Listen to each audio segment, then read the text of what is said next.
check marked.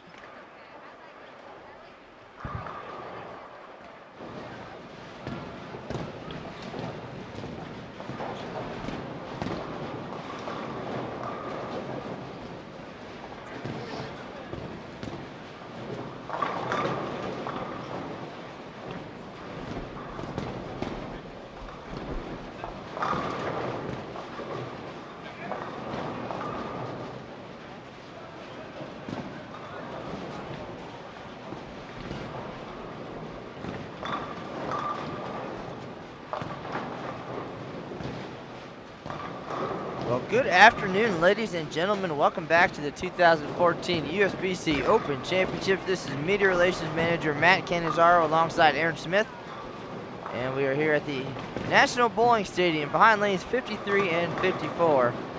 Ready to bring you 6 exciting games of doubles and singles featuring not only the defending regular singles champion Zeke Bate,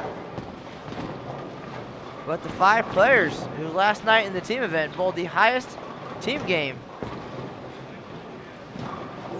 in tournament history. I'm sorry, there's 4 of them. The 5th one was my doubles partner, and we're already done. But we'll have all the details on that and much more over the next few hours. Thanks for joining us as practice is now winding down, and we'll be underway in just a minute. So sit tight, grab some popcorn. Looking forward to an exciting broadcast today.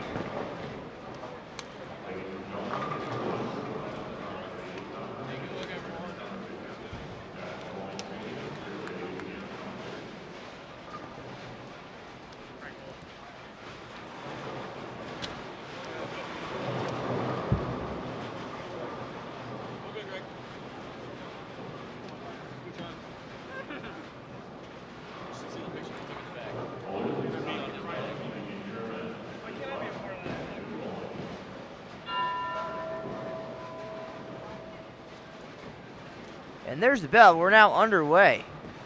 Doubles will be bowled first, followed by singles. So Zeke Bayt has 3 games to get warmed up before he puts his singles title on the line here at the National Bowling Stadium, the very same building where he claimed the 2013 crown with a 795 series. And Aaron Smith was on hand for that victory. He'll have the details on that. It was an exciting night, to say the least. A little bit of drama and a long wait for Mr. Bate, but he held on to win, and now we're here to celebrate. They can hear me. I just want to give a shout out to Matt and Aaron for putting on a great show all the time. No one ever says they do a great job. Thanks, guys. You do a great job. Keep it up. Thank you, sir. That was Terry Rohr. He'll be bowling on today's featured pair, and boy, do we have a story about him as we get into today's festivities. So right now we'll take a quick look at the lineup. And again, we're behind lanes 53 and 54 here at the National Bowling Stadium. We have Sean Fox and Doug Cutler will be bowling doubles together today, followed by J.R. Raymond and Zeke Bate, and then George Palumbo and Terry Rohr. And Raymond, Palumbo, Bate, and Rohr, along with 2-time PBA champion Kent Wagner, put together quite a performance last night in the team event. Shot 13-18, the first 1300 in tournament history, and they finished with a 35-11 team set, moved them into 6th place in regular team, just 50 off the pace of Motion Plus lanes. Last night they only started with 1,009. Game number 1, Terry Rohr struggled on the way to 157, but made up for it in game 2 with 298. Aaron Smith, how are you doing today?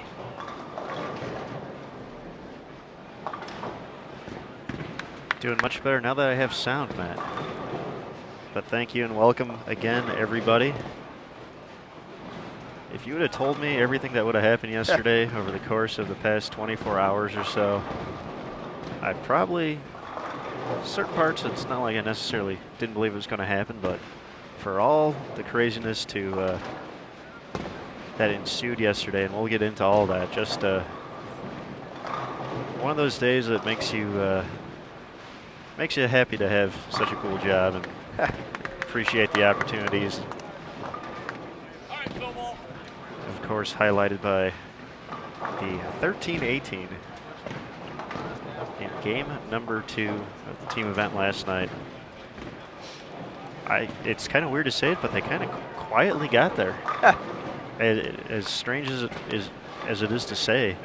I really actually had no idea, to be honest with you. I noticed you were very constant. Your concentration was on your bowling for a change instead of your surroundings. So good job on that, by the way. But yeah, unlike the 32 bagger of the previous record holders, 123bowl.com, on their way to 1299, these guys just kind of kept, 4 out of 5, 4 out of 5. And I was actually on my way out the door. We had the rest of the day covered. I figured I'd go and watch for a few more frames before heading out. I already had the computer packed up. You guys are like in the 4th frame and off to a pretty good start. Kind of keeping track in my head. All of a sudden, 5th frame, 5 strikes. 6th frame, 4 out of 5. Terry and Kent have the front 7 all of a sudden. And all of a sudden it just dawned on me. It's like, this might happen. It can actually happen. And then they put together a great 10th frame. Although Zeke was the low guy with 228, he threw all 3 to give Terry a chance to go up there, throw the first one to set the record. And then Terry Philball Roar showed up on the final shot on his way to a 298 and that 13-18.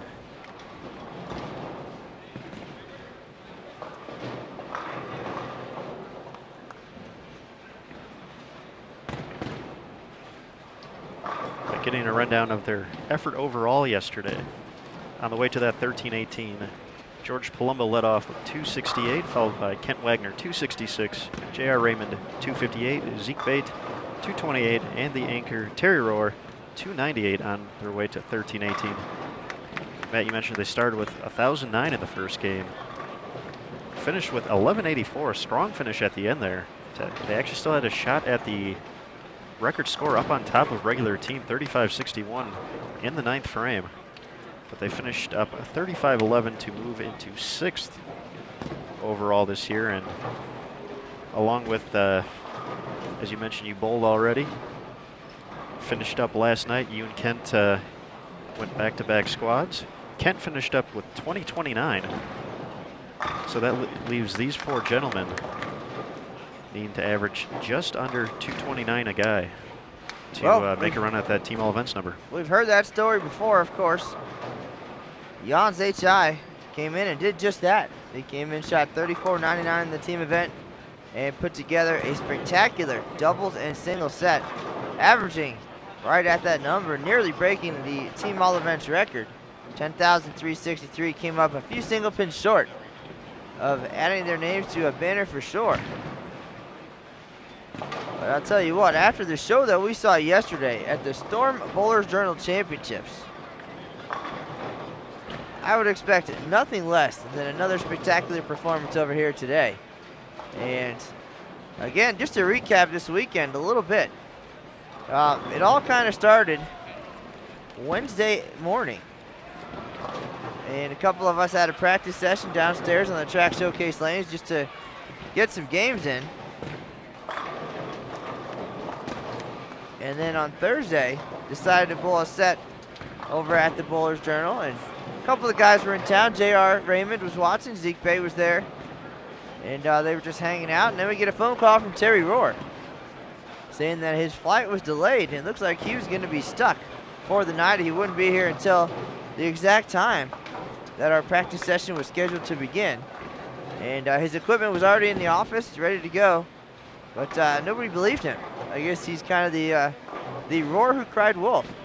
That seems to be a bit of a jokester at times, and it turned out to be true. So he spent the night in Salt Lake City, did not have his luggage as it was already checked, and said he had to buy a $4 toothbrush even, and he got a $100 hotel room and just kind of camped out, and finally got here.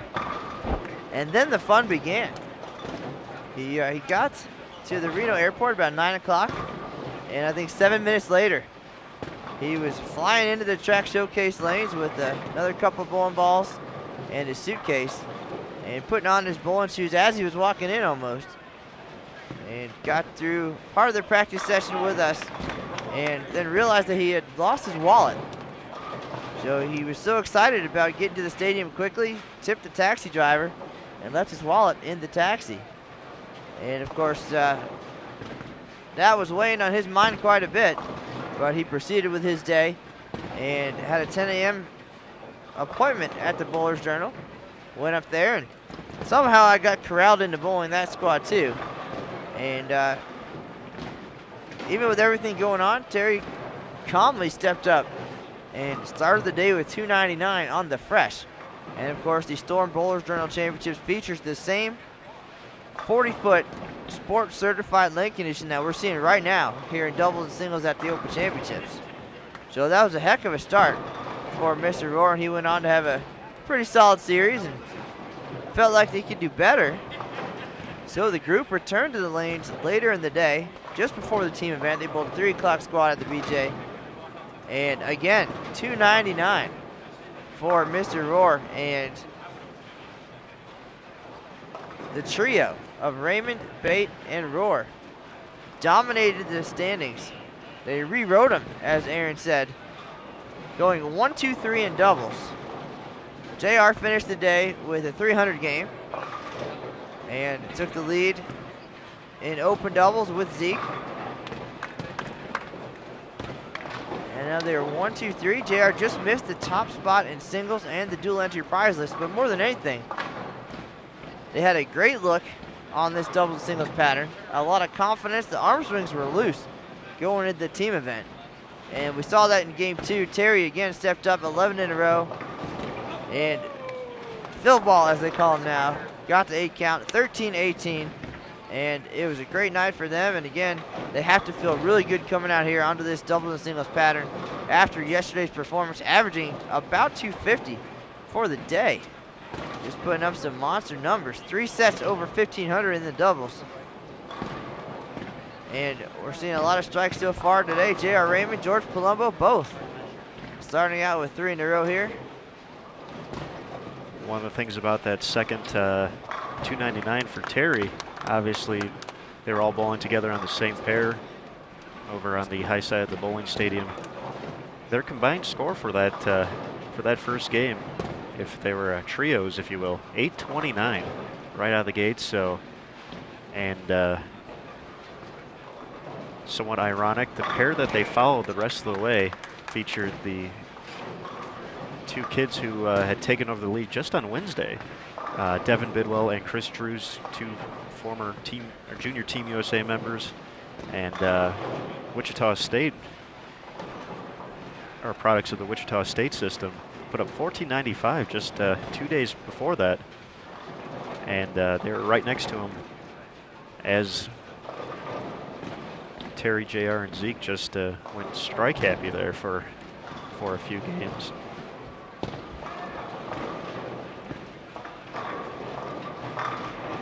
George still strike happy right now, 4 in a row. One of the interesting concepts in talking to these guys afterwards,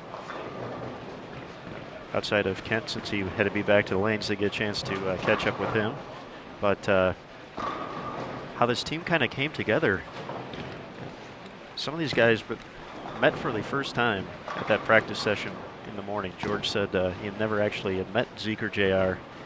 Was familiar with, obviously, all they've accomplished on the lanes, but that was their first time really getting to meet up, and the chemistry was there from the get-go. Obviously, you got to be in the bowlers area with them, but just being down there for that 10th frame videotaping as they put up their record score, there was just a great feeling, a great camaraderie already, and you need some of that to shoot 3,500 out here.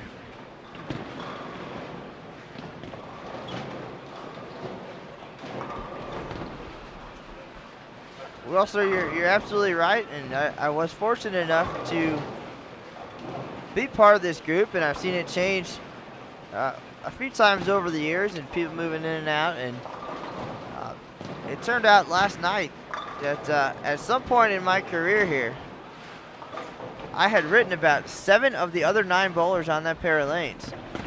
And in some capacity, two of the guys was back in 2005. They took the team lead briefly. And then later on, George Palumbo had a 299. Terry Rohr had a 300. JR, of course, the 2010 Team All Events winner. And then Zeke's run last year on the way to the singles title.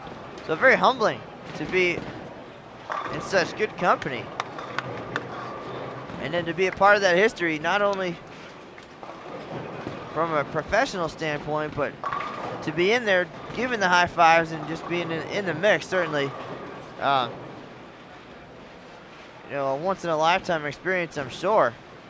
And again, they have their work cut out for them today. If they're going to make a run at Team All Events, they need to average about 229. But off to a fantastic start here. Ken Wagner gave him a bunch already.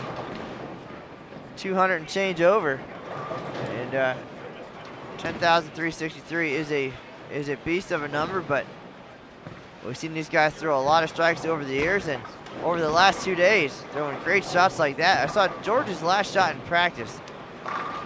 It got down the lane about 50 feet, and it just went dead left. I couldn't believe just the angle and the look that he had there in practice, and it's carried over here, of course, into game number 1. Now it's just a matter of getting everybody on board. Terry Rohr struggling a little bit here in the opener, but maybe him being the veteran, the senior of the group, as we saw yesterday in the team event, might need a little while to get loose. The creaky old bones. But he certainly followed through last night, despite the 157 start, shot 700 in the team event. And 3,500 is got to be a great feeling, a lot of confidence coming into today.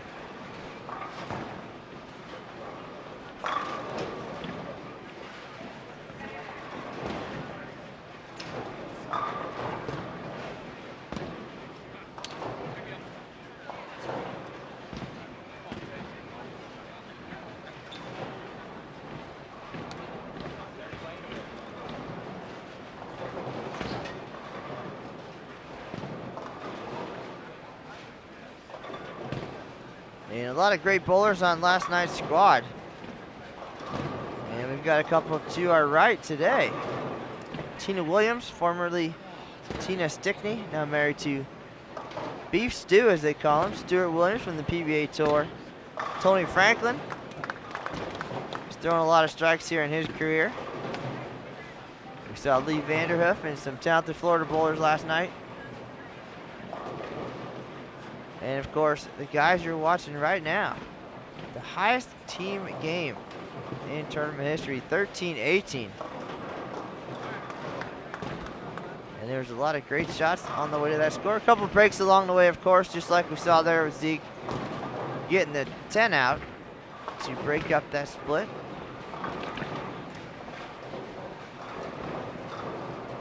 Yeah, Zeke was definitely making the light hits work in that game.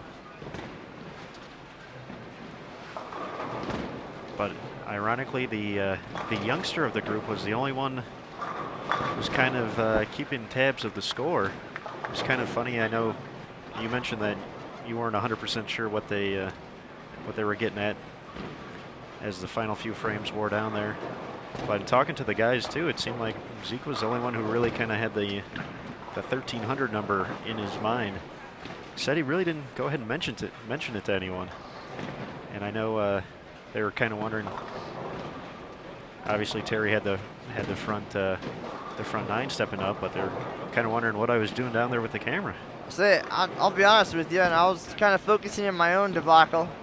After a great start, game 2 wasn't going quite so well, wasn't carrying very much, and I just kind of looked over, and there you were with the camera, and I saw 2 guys with the front 7, and I didn't think that was it, but it took a minute. We chatted, and he kind of filled me in. Obviously, I was not paying attention. And then when those guys were done, we chatted a little bit. Me and George Palumbo and JR talked numbers, and 1,300 was still out there, and they went and got it.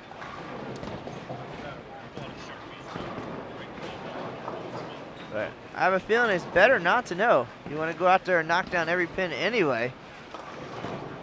But Terry had no idea. When he got the 10th one, that was the one that secured the record.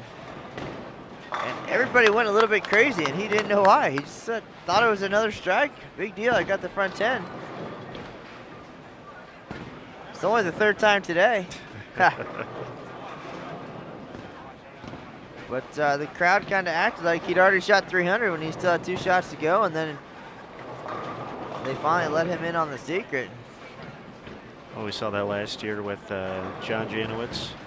The team event needed all 3 strikes to set the then record, but it was enough to take home a 3rd eagle for him and a 4th eagle for now member of the USBC Hall of Fame, John Gaines.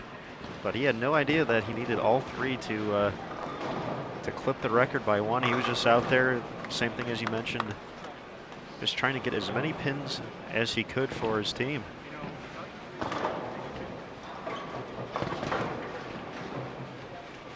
Just like that. Had a record.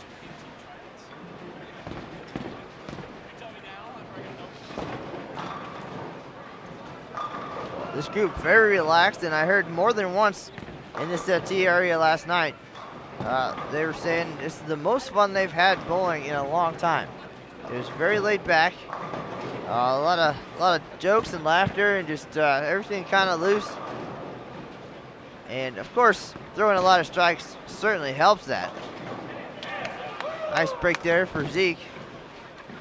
But anytime you kind of get things going, a good momentum,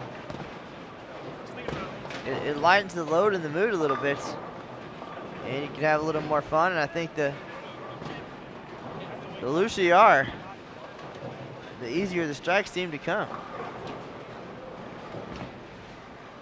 J.R. Raymond actually compared it to his collegiate bowling days.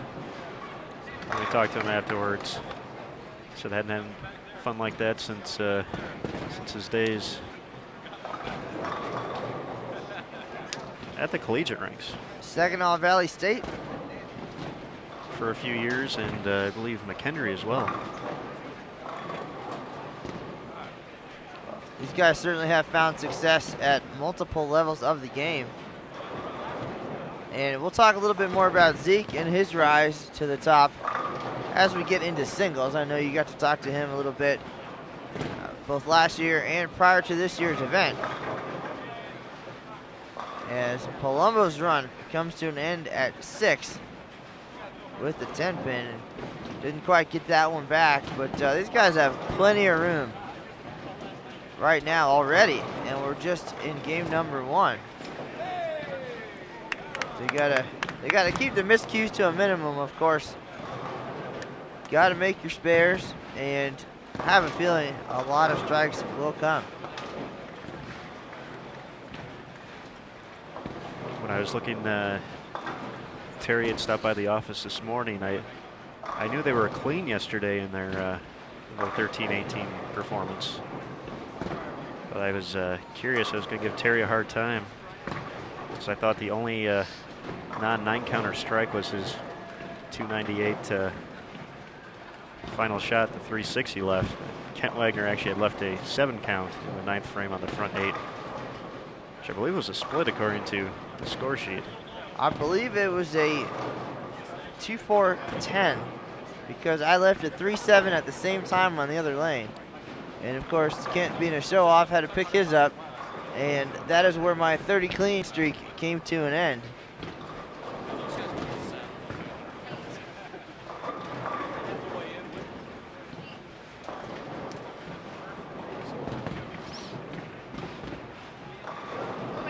Kent Wagner, the showman, picked up the spare, and the rest is history. That's why he's the seasoned vet.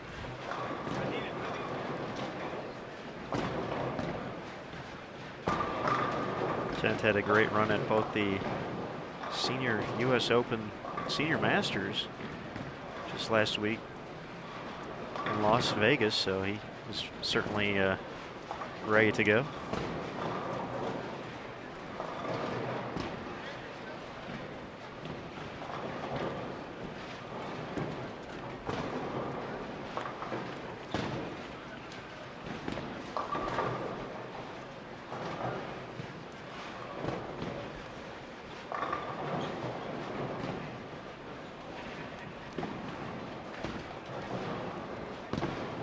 George Palumbo just asked how many people were tuning in live. We got nearly 250 folks taking some time out of their. Is today Saturday? You definitely don't know what day it is. It is Saturday, absolutely. It's Saturday afternoon. Be sure to let your friends know, put it up on Facebook, throw it out in the world of Twitter. I've done that. It is on the Twitter, it's on the Facebook, it's on the other Facebook, it's on the other Facebook. We are all over social media, as we were last night while the record was unfolding. And almost 90,000 people have seen the scoreboard picture of last night's record game. And we do appreciate everybody stopping by. This is Matt Cannizzaro and Aaron Smith. And you're watching the 2014 USBC Open Championships. A great start here in doubles for a few of these guys. Once again, J.R. Raymond, George Palumbo, Zeke Bate, and Terry Rohr. 4 of the 5 members of the record-setting team. Sean Fox and Doug Cutler, 2 members of my team. Certainly was a fun experience. I say, Aaron, I had a lot more fun bowling 680 than I did the last couple of years bowling 530 and holding my team back. It's funny how that works. I could imagine. Well, you were in full coattails Cannizzaro mode, so.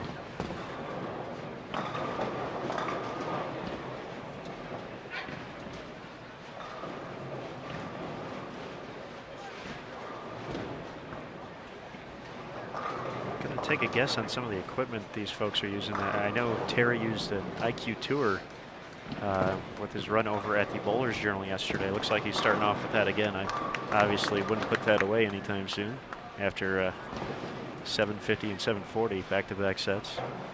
I believe George also using one. JR, they all look very, most of the equipment does look pretty similar going down the lane right now. Zeke, obviously with DV8, I believe that's a dude that he's throwing down the lane.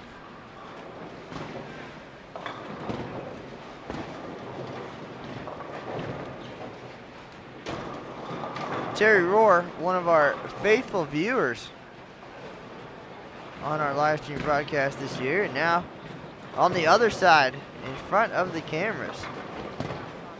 Aaron, these guys have some room to the right. We've seen some shots that maybe shouldn't have gotten back, get back. And I think as the day goes on, perhaps the 40-foot pattern will tighten up a little bit. We saw Palumbo's last 2 shots. A little bit light, didn't quite make the turn. But we will see. The goal, of course, work together early, try to break them down, create yourself a little bit of room, and wheel it in singles. But of course, you want to get every bit you can. 1465, we haven't mentioned it, the number leading doubles, and Clark and Carl Polzer getting very anxious as the USBC Open Championships here in 2014 winds down. We kicked off on February 28th, and we will wrap things up on July 13th. Unbelievable that it's already June 21st, and we're going to take a few squads off here in the coming week for the USBC Queens and Senior Queens, and then a couple days for the USBC Senior Championships. So there's really not that many squads left for those guys to hold on, but we've seen some close calls, and we've seen some potential. And with some of the big numbers we've seen at the Bowlers Journal this week, a lot of guys coming to town and getting a feel for this doubles and singles pattern. We saw 3 1500s and a 1495. So I don't think that the Polzers can get too comfortable at this time. A lot of great bowlers coming this way. Besides these guys, again, we have the Wichita crew: Devin Bidwell, Chris Drews, Rick Steelsmith, Paul Fleming. So I've seen those guys around. Lonnie Wallachek, all very accomplished at every level of the game, and a lot of potential. Again, those guys have made some close calls over the years, We saw Steele Smith and Fleming make a run at doubles not too long ago. And of course, the CareerAthletes.com teams previously featuring John Zerbinski, last year's All Events winner. Always a threat for the top 10 now. I would say losing Zerbinski is going to hurt a little bit, but picking up Devin Bidwell. And Mark Buffa. And Mark Buffa, who rolled a 300 game here last year. Yeah, Canada Paints. Ha. Yes, Buffa's team shot 3,500. Led by his 300 game. So there's a great pickup for them. And then it slows down a little bit. We saw some good teams this week. Mike Nape and his Foxbowl guys quietly came through. But you just never know. Sometimes, like last year, Rick Gatlin and Brian Burkhart, outside of their, or at least Burkhart's involvement with Inside Bowling and Mike Flanagan, I hadn't heard of either one of them. And now they're two names we're going to say for years to come as champions here at the Open Championships.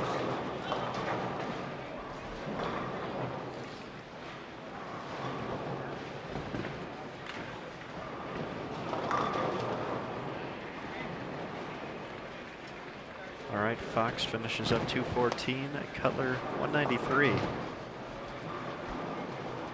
Raymond and Bate can get out to a humongous start here. Trying to chip away at that 1465, see if they can grab another doubles lead here. Raymond 8 out of 9 to start. Takes care of the 9-pin late. 279 still out there. Zeke get to the 230s with a double of his own.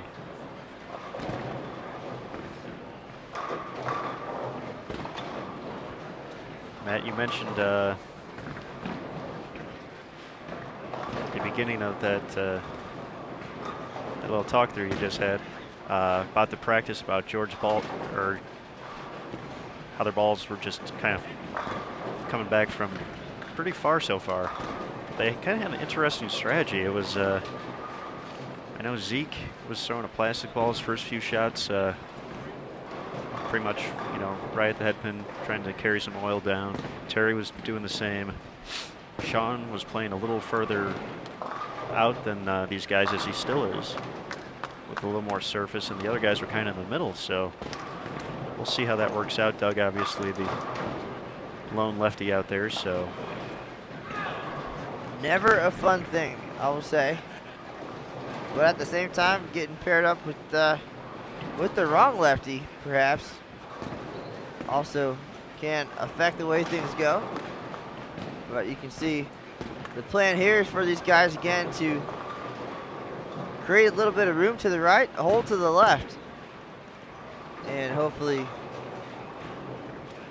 shoot some big numbers. Certainly on pace. Once again, the 5th member of this team, Kent Wagner, already in the books with 2029. So these guys need to, with these final 4 guys, Raymond, Palumbo, Bate, and Rohr, just under 229 for the day would get them to, or get them very close to the team all events lead. See, back in 2010, J.R. Raymond found himself on a spectacularly talented team that included, at the time, then defending regular singles champion Bo Gergen. Someone else who knows a little thing about 299s? Yes, Gergen 299, 299, 264 for 862, the highest 3-game series in Open Championships history, on the way to that singles title. And then it's kind of like deja vu. Didn't really think of all that until just now. But JR came in and helped the team to the team all events title. He contributed 20-26 to the effort. And Bo was able to share that winning feeling with his teammates. That team included Derwin Petrie, Dale Hoffmeister, JR, of course, and Derwin Petrie. Said Derwin Petrie already. I really like Derwin Petrie. He's a cool guy. Apparently so. You forgot Dan McClellan D-Mac. was the other guy. I got the D part right. But yes, that team was absolutely stacked. They finished 7th in the team event and used that momentum, of course, to take home the team all events title. So JR's been there before. He knows what's up. Again, he's bowling with the regular singles champ. So we'll see if history can repeat itself here at the National Bowling Stadium. But a long way to go. Gotta catch a few breaks like that. George got a little bit extra of that one. Helped it a little bit. Helped it enough at least to cross over and cash in a little luck. He'll be in the 260s.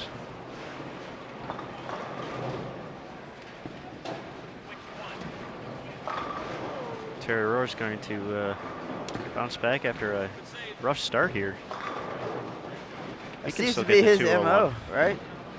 Well, it depends on what side of the wall he's on. If he's on the high side on the Bowler's Journal, then it's the strong start and the solid finish. But on this side, it's the slower start, and then get progressively better and better. So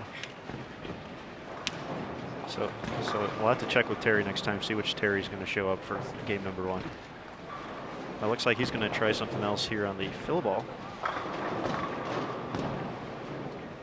Palumbo in at 267. Fill ball. Well, you know the best he's going to get is 9 here no matter what. Holy moly. When it's not for 300, he strikes on the fill ball. That is a solid finish the last 5 for 201.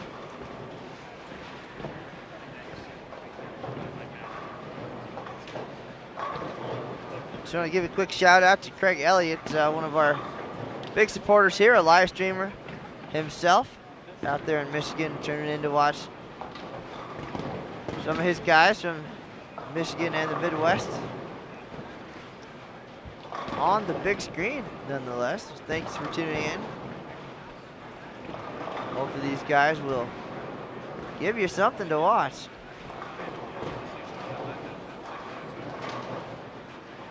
Hey, first fill ball I carried.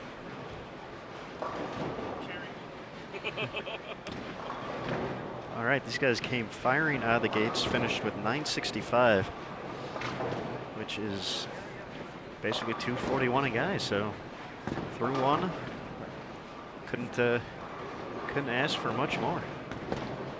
Well, Rohr was talking about carrying that fill ball. Well, right now George Palumbo is carrying him.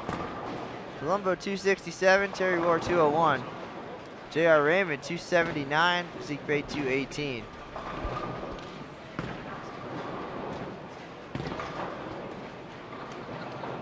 They set the pairings. We'll see how it all unfolds. The big picture, team all events. Then, of course, coming up after doubles, Zeke Bayt puts his regular singles title on the line. Can he become the first bowler in tournament history to successfully defend an individual title?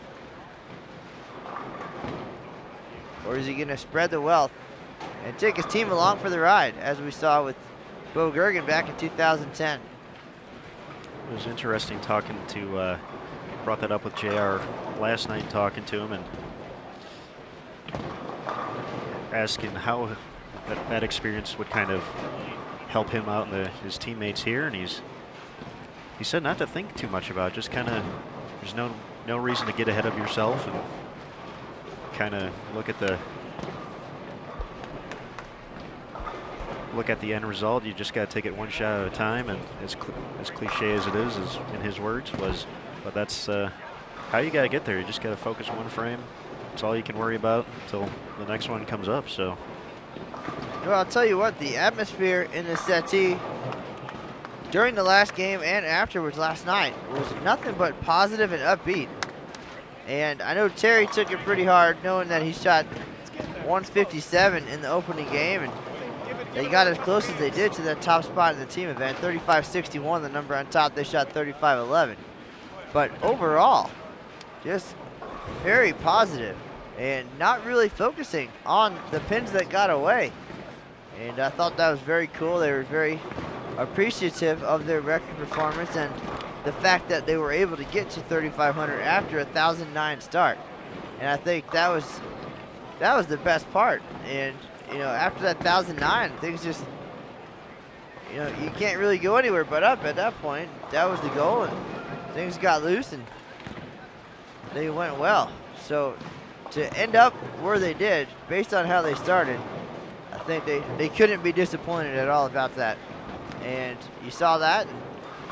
You know, we didn't mention one thing about the pin slipping away or just missing the lead, but 6th place, good head start for today. Knowing that they had a spectacular look on this doubles and singles pattern at the BJ. Gotta feel good coming in.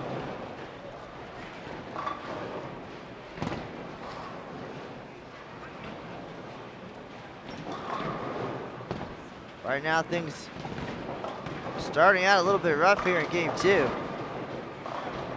Palumbo with the 6-3. 3-6, 9, 10. And I hate the left side variation of that one. And George, not a fan at this point either. I heard you couldn't make it yesterday.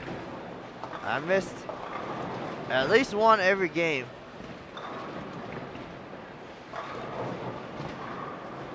I felt like. I think it was only three for the night, maybe one each set. You just either get a little bit slower, you yank on one, and worst case, I guess, at that point. Very challenging spare, especially on this sport bowling landing conditions. And I really do think one of the toughest things to do here is get that 30 clean. Because with the challenging patterns, you get some crazy leaves. But as this crowd grows, I just want to welcome everybody in. We're up to 300 plus. This is Matt Canizaro and Aaron Smith, live at the 2014 USBC Open Championships. We are behind lanes 53 and 4 here at the National Bowling Stadium. These guys made history last night and looking to add to that here in doubles and singles.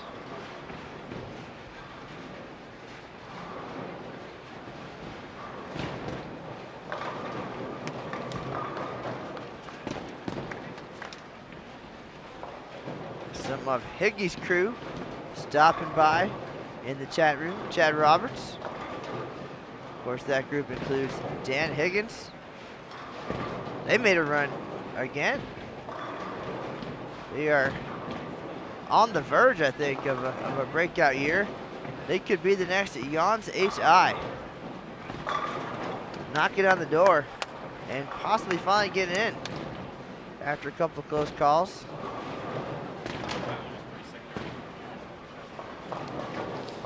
Anytime you can flirt with that 10,000 number, not once, but multiple times, you're the real deal. Doing something right out there.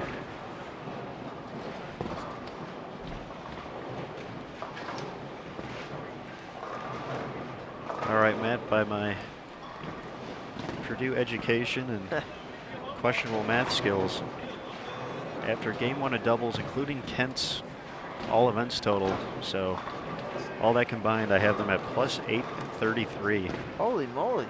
Of course, that they only get the benefit of having 4 guys going today instead of 5.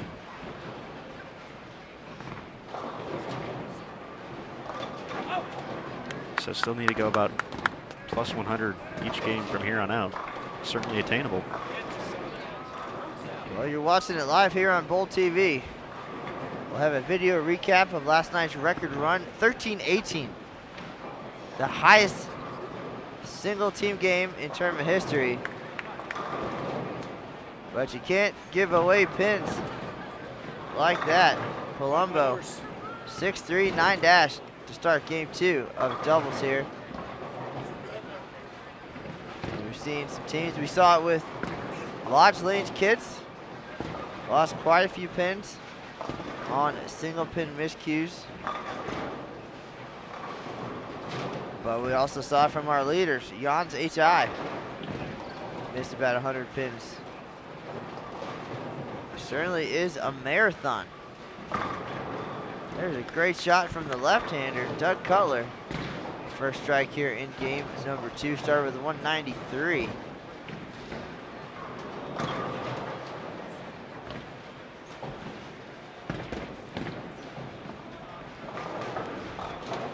an exciting Saturday afternoon happening here, and appreciate everybody joining us right outside the National Bowling Stadium. There's a parade going on. The Reno Rodeo is in town, so they were actually shutting down the street. So I actually had to, I was cut off today in traffic by two ladies riding horses. Ha! I was detoured another way as a horse-drawn carriage was heading down 6th Street. So Well, it's sir, an interesting ride-in. I actually had to go through the police barrier to park inside the National Bowling Stadium this morning. you can now accurately say this ain't your first rodeo. I see what you did there. We also have the barbecue and brew festival of some sort going on outside the El Dorado right across the street. Blues, brews, and barbecue or something like that. There you go. So if you're thirsty, want some barbecue, get some sunshine, Can I go? you can go. Well, thank you.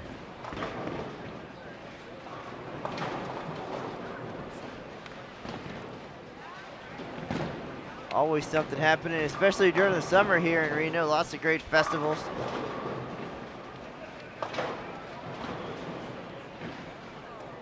But we're gonna need a festival of strikes here from Team Turbo Grips.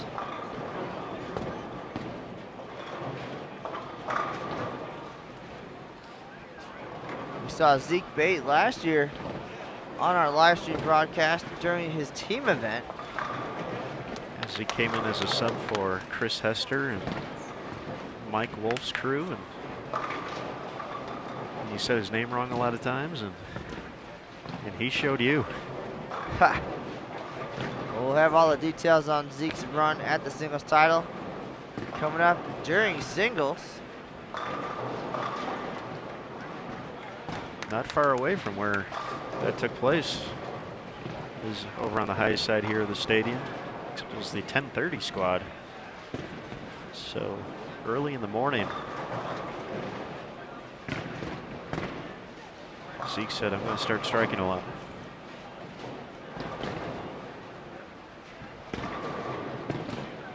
Well, Aaron, this team has changed its personnel a few times over the years, but I have a feeling if it's possible, they're going to keep this group together moving forward.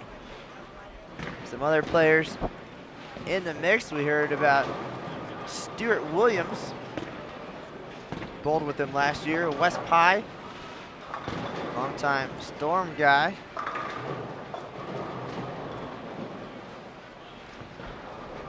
But you can't really argue with 3,500. They put it together. You mentioned the chemistry is really good. I really had no idea that some of them didn't really know each other coming in.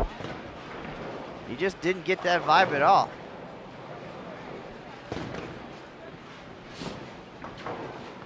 I know Zeke from Westerville, Ohio. Not far from where Terry's from, I would imagine. Fort Wayne, Indiana. I'm sure they see each other a lot at events. George Palumbo from Las Vegas. Doesn't bowl as much, maybe, as he used to.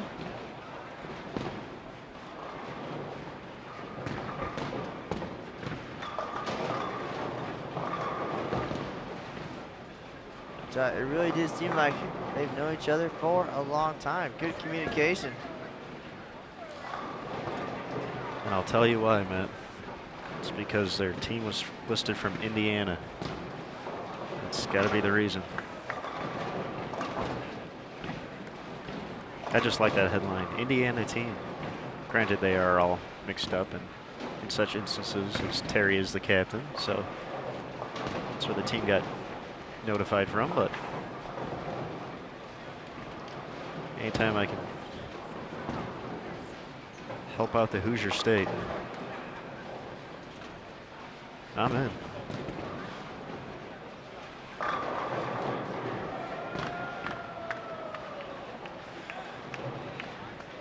Palumbo registers his first strike here in game 2 of doubles. We are behind lanes at 53-4 here at the National Bowling Stadium.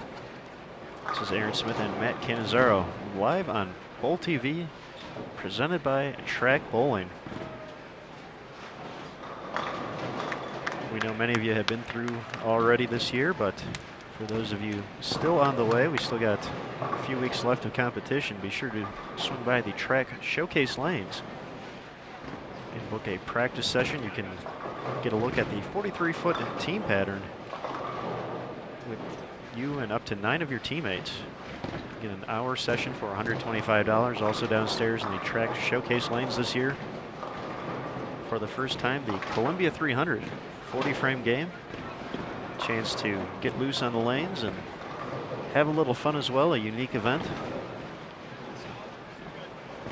Also a chance to take home a little bit of prize money. As Terry's ball doesn't make the turn, wiggles a little bit there, leaves the 2-8-10.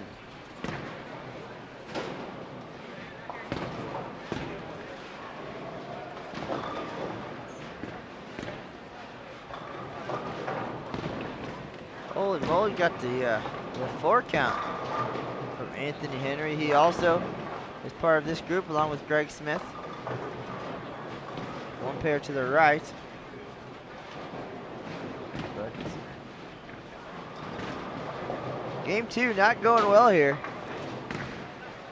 for these guys, and I'll tell you what, I feel like I struggled quite a bit in game 2. Had the game 2 blues pretty much across the board. Holy cow. Sorry to interrupt you there, Matt, but Terry took the scenic route to almost pick that up.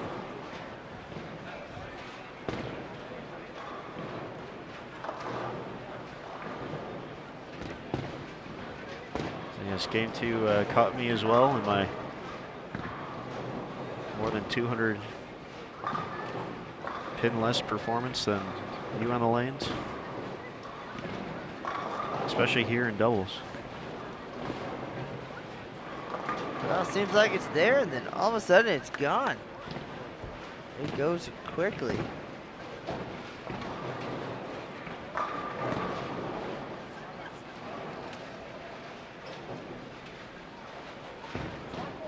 Then you have to scramble, trying to make the right decisions, the right ball changes to get back on track.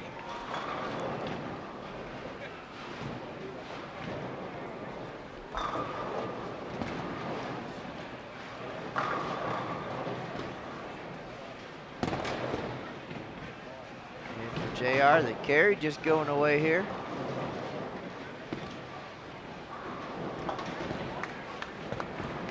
Just enough of a 3-pin for Zeke there to stay clean through 5.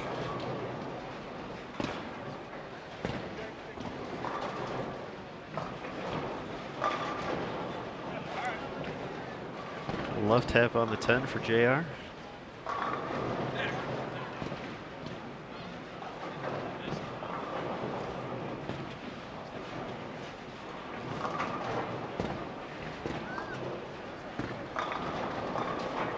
Nice little crowd behind us and online. Thanks everybody for joining us on this Saturday afternoon.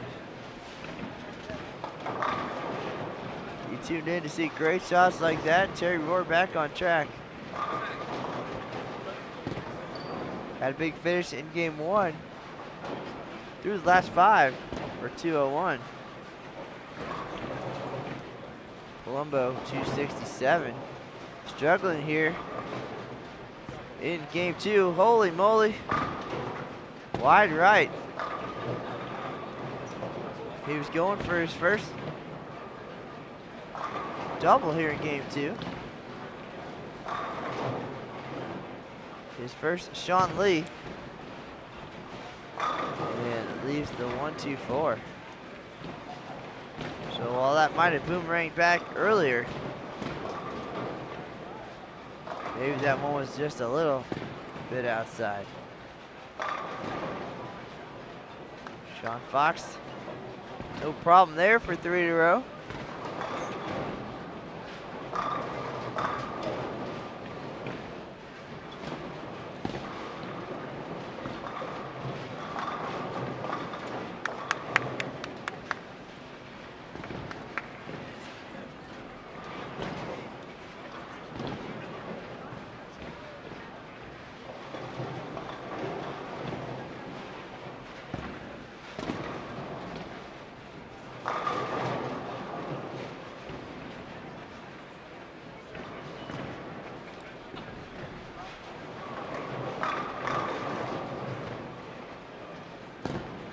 shot there by Raymond.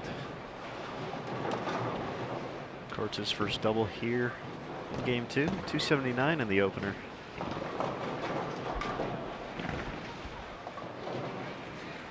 It's kind of the number these guys are looking to run down in doubles. 1465. Clark and Carl Polzer out of Minnesota up on top of the standings currently. Just looking to survive the last few weeks of the tournament. Well, you just never know. We've seen it happen on day 1, and we've seen it happen on the final day.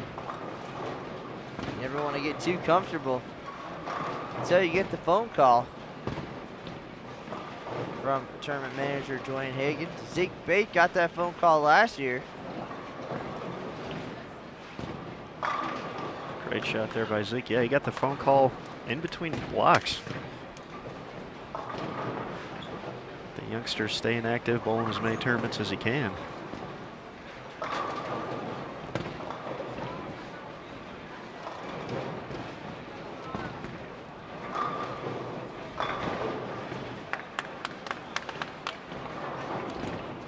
It's kind of curious, some of the stories you've told me over the years, how people kind of prepare for that last day. Some folks are, where you mentioned one guy was out walking his dog. Other people kind of throw parties. And Would you hear a lot about parties? Well, yes, it was back in 2006. Sam Lanto was out cruising the neighborhood with the little pup. And I heard the wind in the background and gave him his congratulations on his Team All Events title. In 2009, Mr. Gergen was in the shower.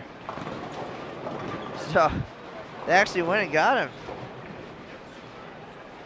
See, that was not as awkward as it sounded.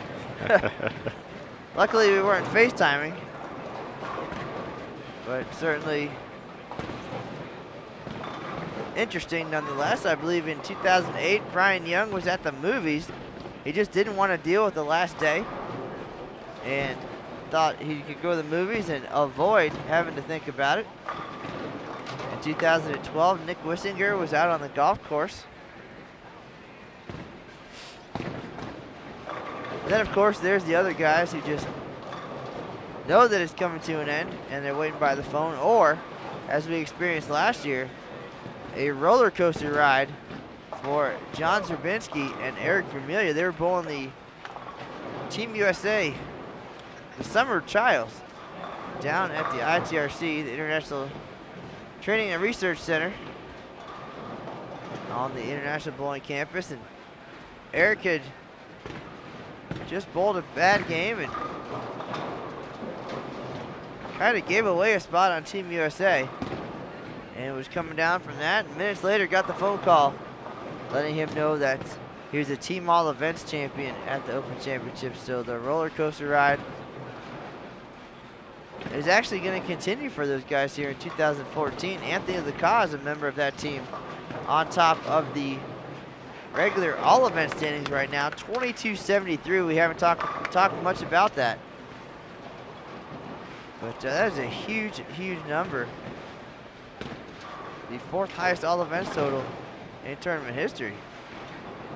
And it happened here on 2 different lane conditions. Of course, last year for the very first time, 2 different patterns. This year, 43 feet for the team event, 40 feet for doubles and singles. But a lot of opportunities to get familiar with the patterns. As you mentioned, Storm Bowlers General Championships features this doubles and singles pattern, and the track showcase lanes is where you and your team can get a team practice session. The true test of versatility with the 2 patterns. Fresh oil for every squad. 6 on a pair here for doubles and singles, so it really is about the team effort.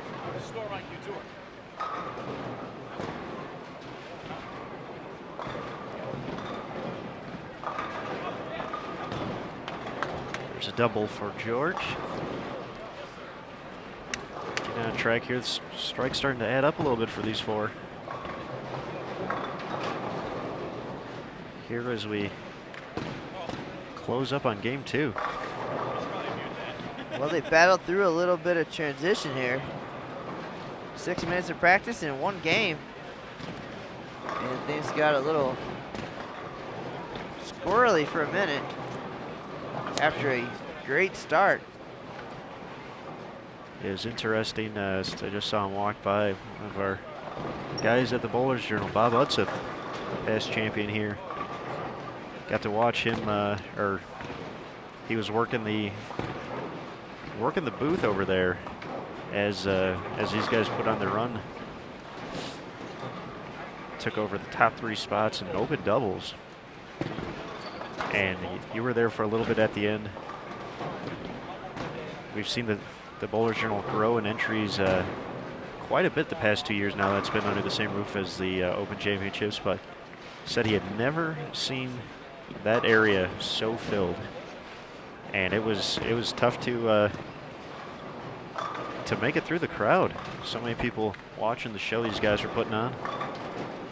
Obviously not only Zeke, JR, and Terry on that squad, but Rick Steelsmith, Paul Fleming, Lonnie Wallachek also getting ready for their Open Championships appearance later tonight. And if the fire marshal would have walked through, he probably wouldn't have been too happy. Well, he almost did last night on our doubles and singles squad. Right about 1 o'clock in the morning, partway through singles, the fire alarm went off.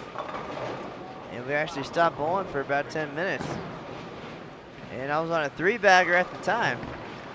They gave us a couple practice shots after the long break. And of course, doing what I do, followed it up with a split. But it turned out to be a false alarm and play resumed. Well, prior to your overall performance, I would have made a comment that the reason the fire alarm went off was because you had 3 in a row. But since you bowled so well in your 2014 Open Championships appearance, I will not make that joke. I don't want to say maybe I get a year off from the jokes, but at least for right now, I appreciate it.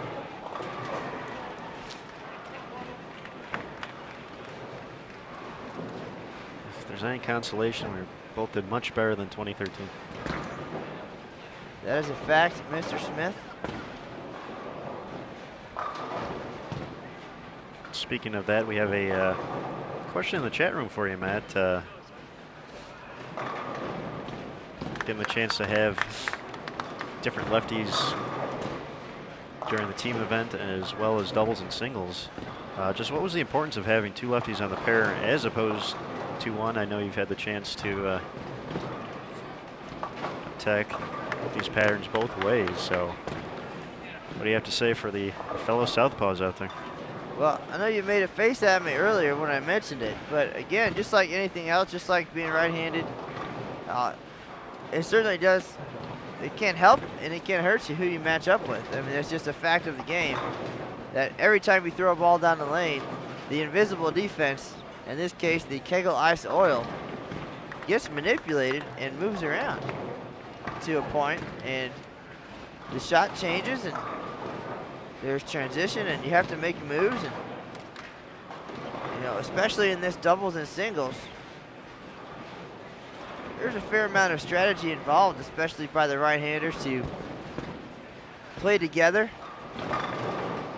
especially early during practice and early in game number 1. Maybe play farther to the right with a little bit of surface, create a little bit of room, and then creep left as the day progresses. I think on the right side, or the left side even, pretty similar.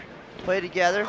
You want to break them down. You want to create that area, because that's something that even if the right-handers struggle early, you know, the lanes are going to open up. And to be competitive, sometimes you have to have that equality.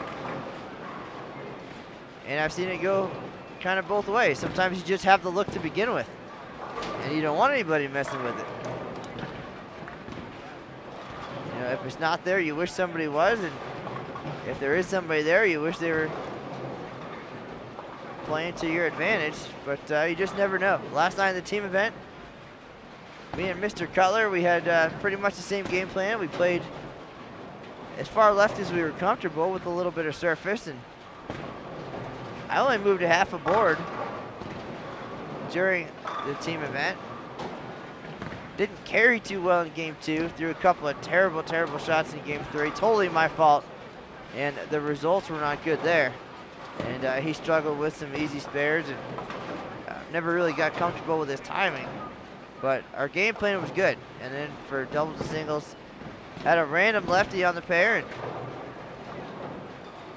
let's just say we had different game plans going in. But I don't believe that it hurt my performance. I felt good about how things turned out. 3 600 sets, 19-27 all events. Can't be upset about that. There's always going to be a little bit of shoulda, woulda, coulda. But I will not leave Reno disappointed this year as I have in 2 recent years past. Well, thank you for the report, sir. Very thorough. Just like that strike by J.R. Raymond. We're setting up for the 10th frame already. Solid comeback after a rough start here in game 2 for the members of Team Turbo Grips. These guys are great communicators, talented players. We've seen it both ways, Aaron, this year. You can put together 2 great teams that are going to work together. We saw it with Lodge Lanes 2 and Lodge Lanes Kids. It's all about the team effort. We see it with Jeff Riggles and the 11thframe.com guys. And then conversely, you can put together 5 or 10 spectacular individuals who just aren't really team players so much in the team atmosphere. They're great individually, not so much in this environment, and it can actually hurt you. So I think we've seen a little bit of everything over the past 120 days or so, and it's interesting to see a great group of players come together and not really be able to put it together. But I don't think these guys have that issue at all. Great communication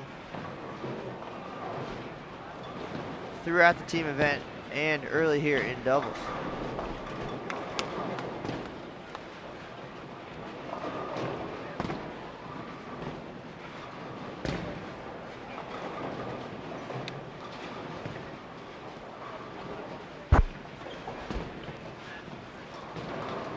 All right, we're looking at a chance at a few 230s for Raymond Bate and Roar. After that split in the ninth for Palumbo, still has 192 out there.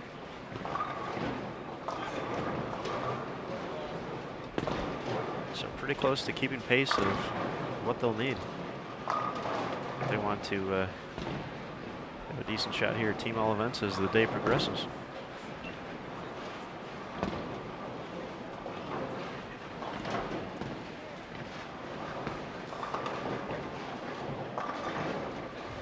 Aaron, I know it's hard to believe, but this is our final official broadcast from the 2014 USBC Open Championships. We've been here since February. But we'll be back online live on BowlTV tomorrow. Across the street as JR saws the nickel there.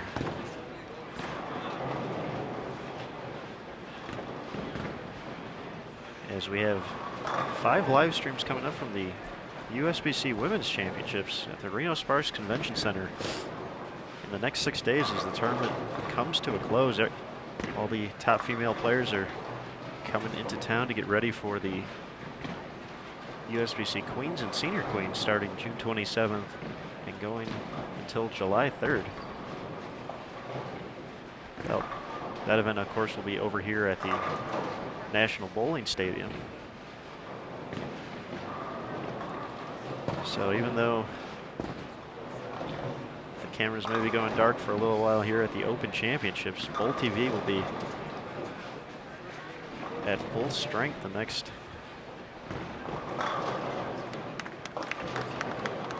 about 10 to 12 days.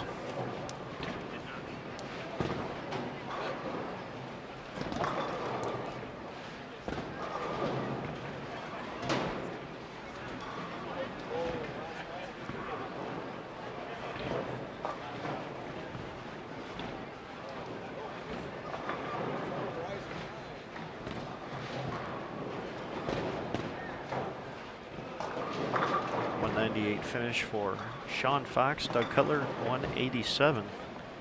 The Ravens double, he's in the 230s. Aaron, I'm going to send a reminder here to Jessica Gilgore. Last thing she said to me when I saw her yesterday was, I'll see you next week. Well, with us going over to the Women's Championships tomorrow, she'll be in the office here at the Open Championships, keeping an eye on things for us as she's done all year. And we're going to spend most of the week across town at the Reno Sparks Convention Center as Zeke Bate leaves the Zeke Bate here in the 10th frame of game number 2. Of course, Zeke left this in his final frame of singles last year and completely whiffed it. Finished with 795. Thought the lead was 798, not 789. Thought he'd thrown it away, but how about that? Ended up taking the top spot and held on to win. And now he's got a spare named after him.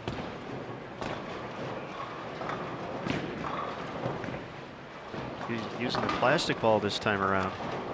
Takes care of it. It stuck with his strike ball last year during that unforgettable 10th frame.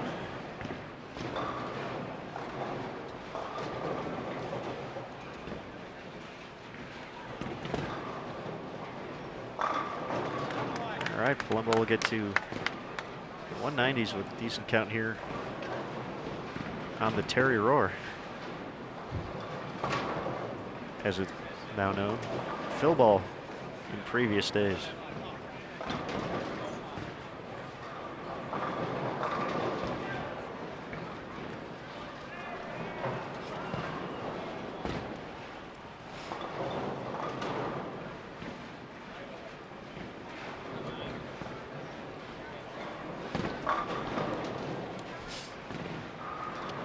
Zeke leaves the 710 on the fill ball. Good place for that. Finishes with 215 to go along with the 218 start. J.R. Raymond, 279, 237. He set the pace yesterday in the team event. And he is on a roll here. Perhaps going to give Anthony Lacaze a run for his money. 22.73 on top of all events. Certainly with a big game here in the finale can at least get Anthony's attention. Lacaze put up sets of 760, 760, 740 with a few pins added on to each one to get to that 22.73. So JR finished up with 743 of his own yesterday.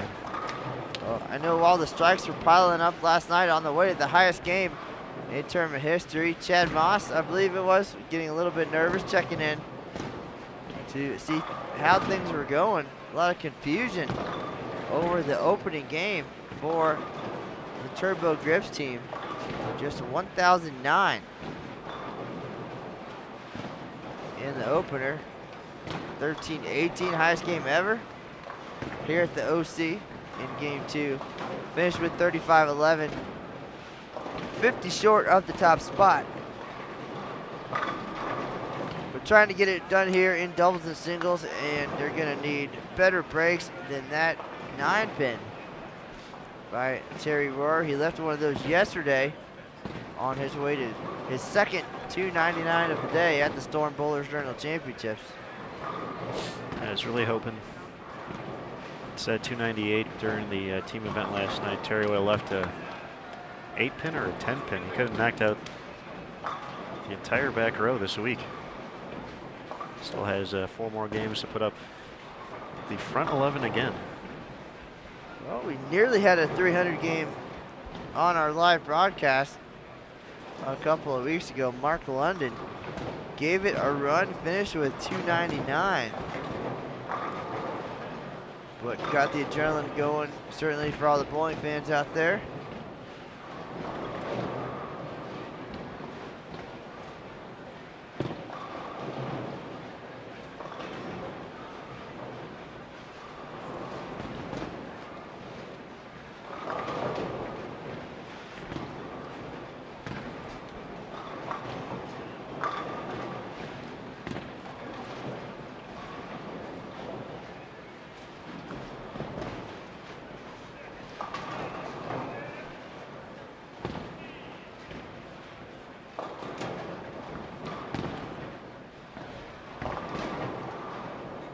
Game 3 underway. Doesn't start well for Doug Cutler. He gets 4 off the left.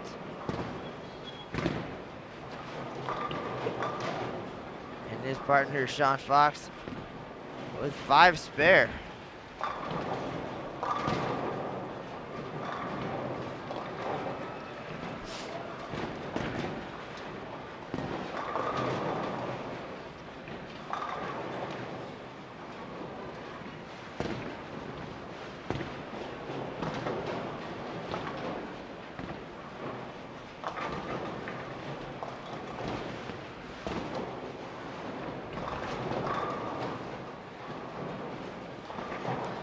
All right, Matt, through 2 games of doubles here, they are right on pace to kind of what they need. Although they dropped off a little bit in game 2 to 865 through 2 games.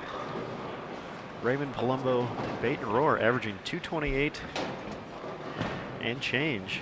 That's right around what they need. So currently at plus 898 by my count.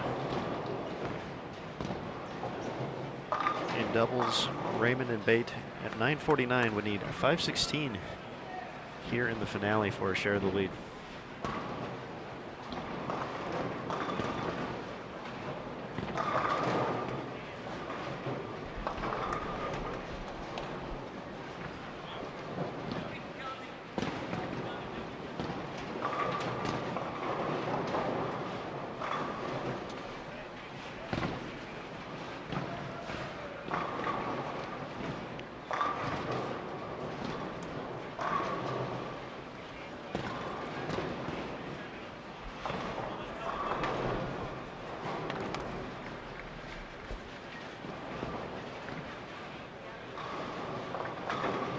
Kent Wagner, the 5th member of this Turbo Grips record-setting team,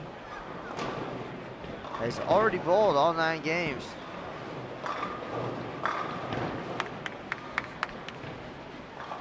He shot 20-26, a great head start towards team all events.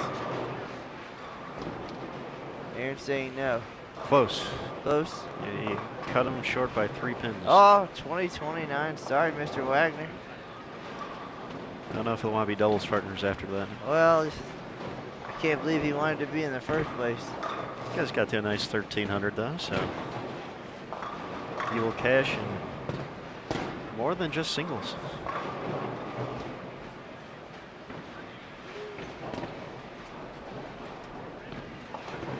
Terry Rohr with the 5 count of his own. So Palumbo, the only one with a strike in the opening frame here. In game number 3 of doubles.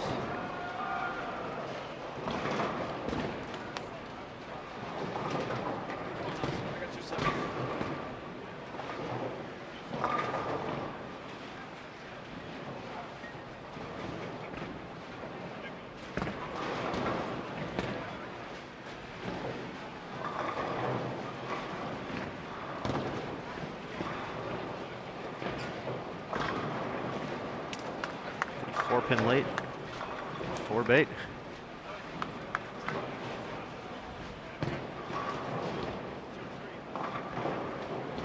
Need a few more hits just like that to keep the run at regular doubles alive. Sean Fox not getting the same hits. Leaves the 9.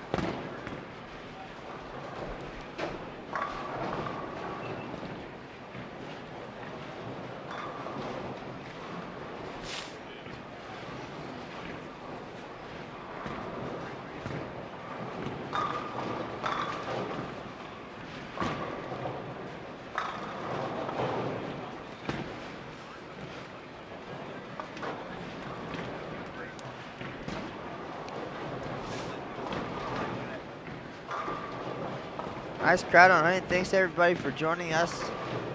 This is Matt Canizaro and Aaron Smith, and you're watching the 2014 USBC Open Championships final broadcast of the year from this event. But don't worry, we'll have some great coverage coming up from the USBC Women's Championships, followed by the USBC Queens and Senior Queens. And the globetrotting Lucas Wiseman will be in town during Queens Week to take the place over. We'll still be around to help out, run errands.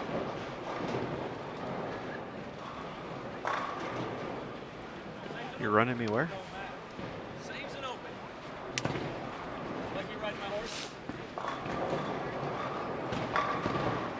Oh, awesome.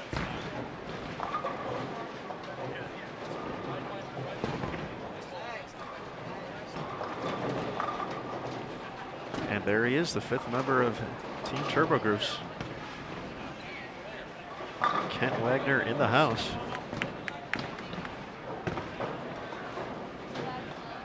Checking on his run at Team All Events. He's done the heavy lifting already. Ah. Yeah, he did. He got to carry me through 3 games of doubles.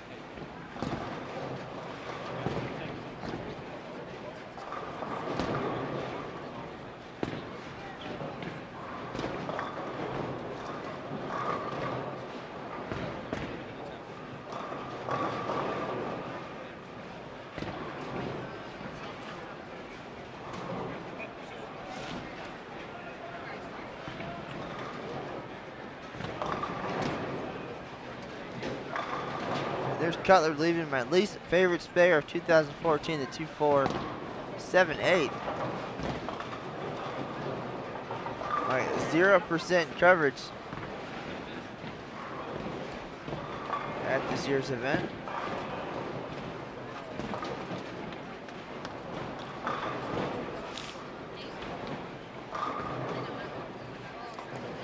On the bright side, you don't have to leave another one until 2015 now. In El Paso, Texas. How about that?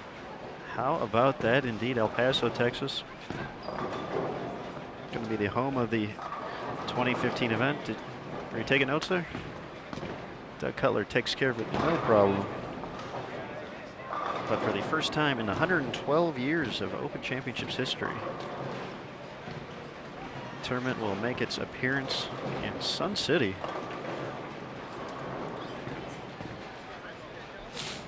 The El Paso Convention Center will host the 112th edition of the OC.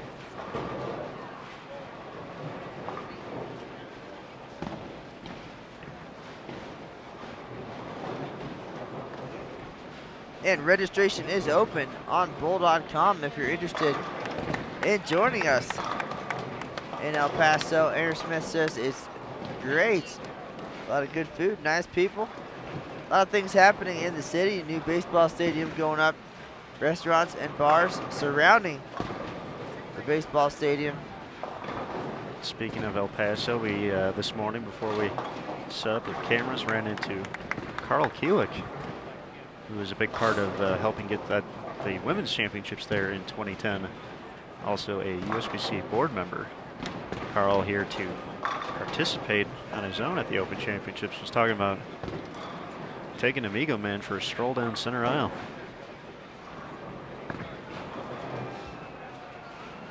To represent the city, Amigo Man shares the wealth, and he likes to party too. Absolutely. The official mascot. And currently hanging out in the media relations office. Doing cool things all around Reno with the bowlers. All right, Palumbo back to his striking ways. There's some struggles in game 2. 3 in a row to start.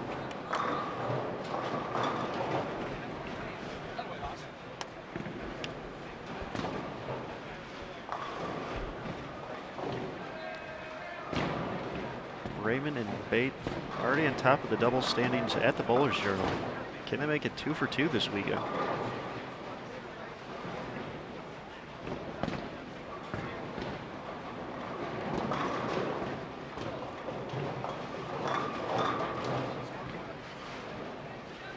I'm going to go out on a limb and say again that after last night's record score and 3,500 performance, they're not going to want to break this team up too quickly, and there's going to be a conversation within the next couple hours with Kent Wagner and the rest of the guys to see if we're going to keep the band together in 2015.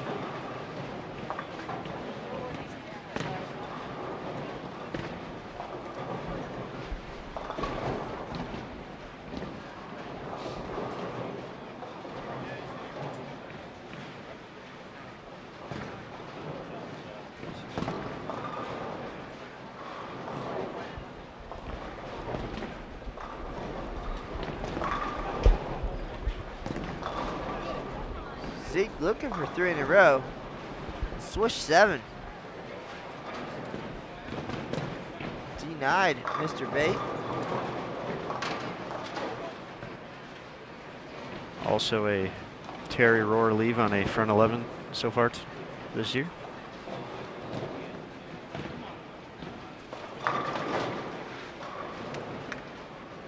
A similar start in game 3 as game 2 for Raymond. Had a few spares before getting off to a strong conclusion to get to 237, 516 at the turn. Also the number him and Zeke need to get a share of the lead.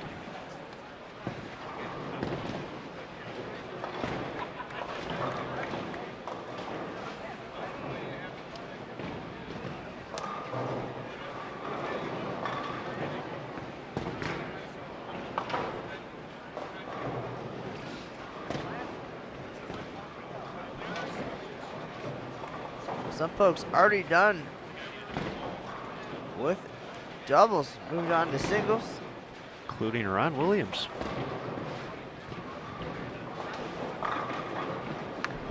King of the Hill extraordinaire.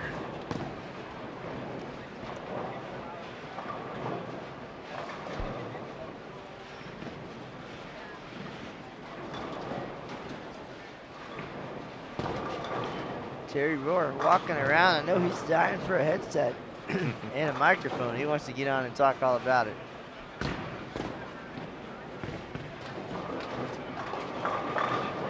From way downtown, George Palumbo.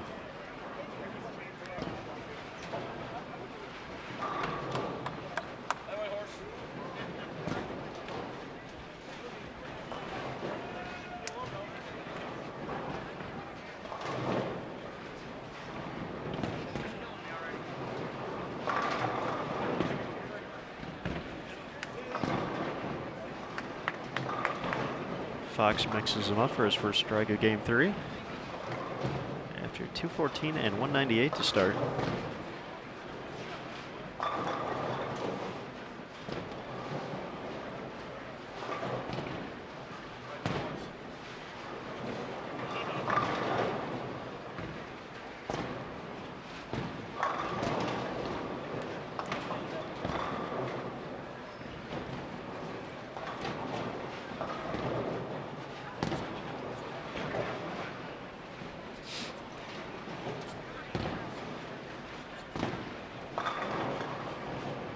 Game 3 rolls on, hitting the halfway point here. Looks like a ball change here for Raymond. Like the Tour Fusion came out.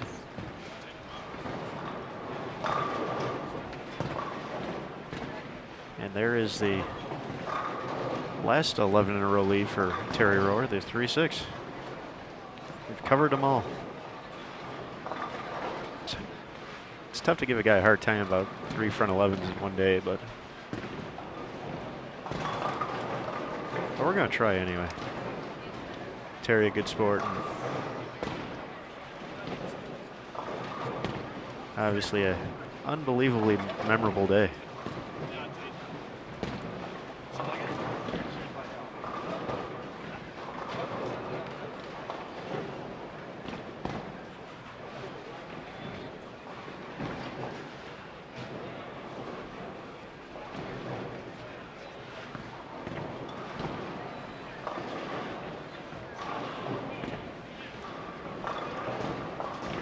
.210 for Zeke Bayt. He looks perplexed.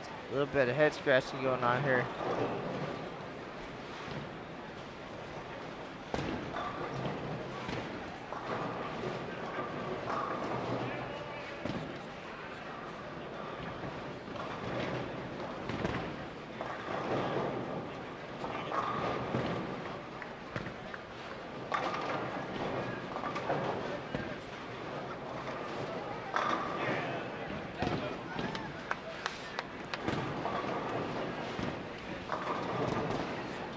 Palumbo having no trouble, makes it 5 in a row. Started the first game of doubles with the front 6. His way to 267.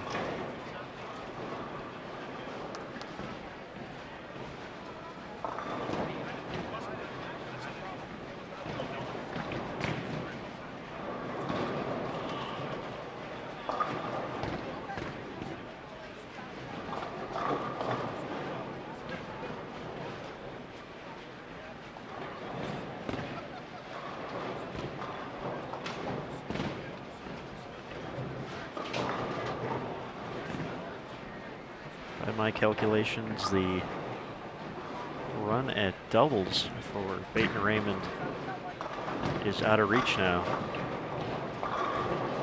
Well, you are the numbers guy. Always got your calculator handy. I never doubt an Aaron Smith stat. Except all the times I do.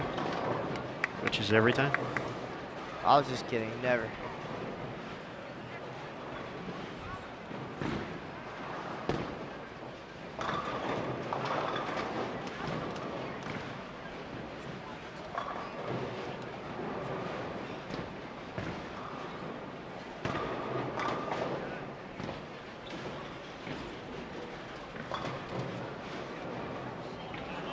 I think it's almost time for the 7th inning stretch here. Game 3 winding down. Singles coming up next. 2013 regular singles champ Zeke Bate puts his title on the line here live on BowlTV.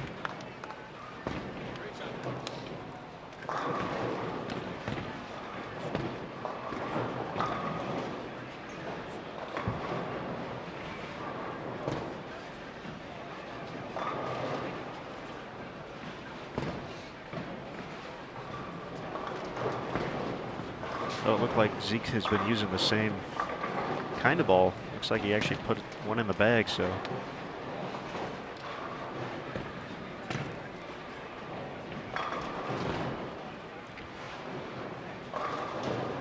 Trying the same ball with a different layout, different surface perhaps, after that 2-8-10.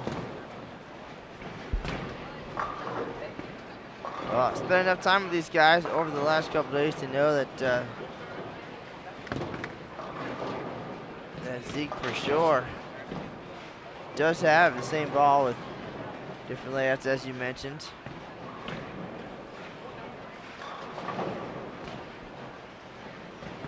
Got the whole deviate line.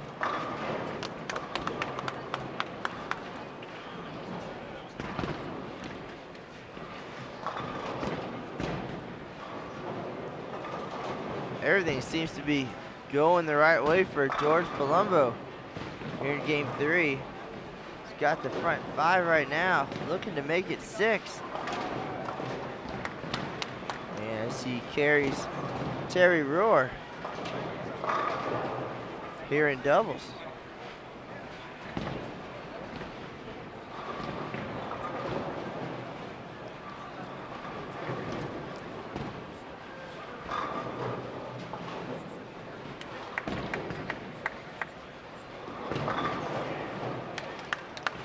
Make it a 6-bagger.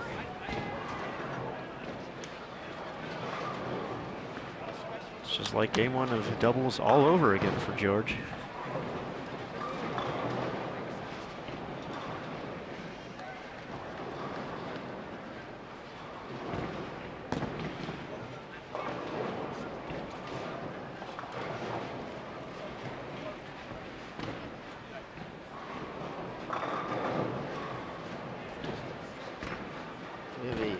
Terry Leong sighting. Top senior player. We also saw Pete Thomas in town yesterday.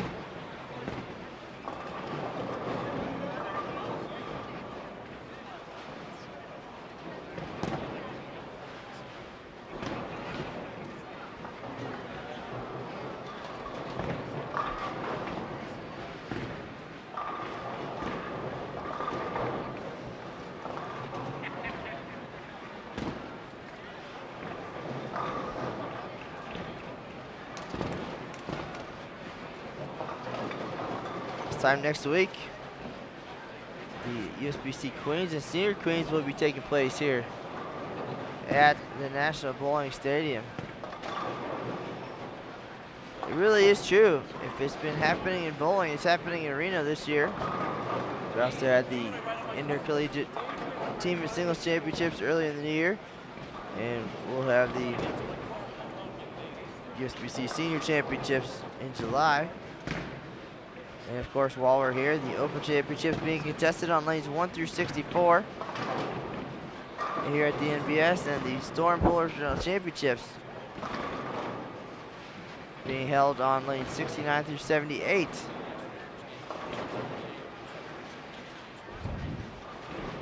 Downstairs on the track showcase lanes, your opportunity for a team practice session or bowl in the Columbia 340 frame game.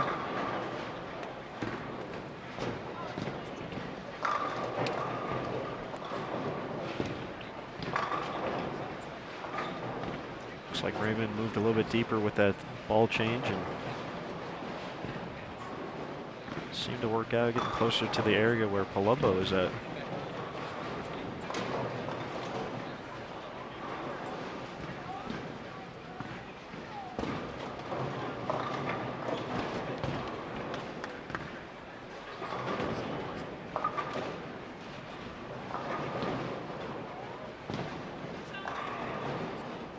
Getting close to it.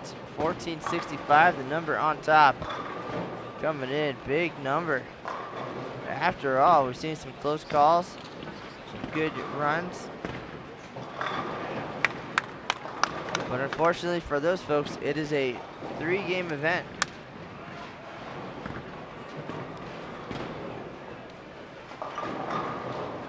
And Palumbo has gone red. Front 7.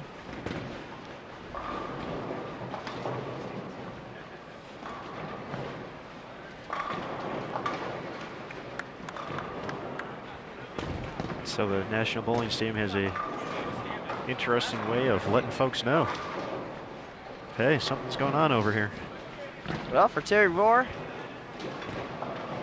his goal, one of his goals for the NBS this year, was to make his strikes turn red. It happened once on the main tournament lanes last night during the team event, and twice at the Bowlers Journal Championships. So a great week of straight strikes here for Mr. Rohr.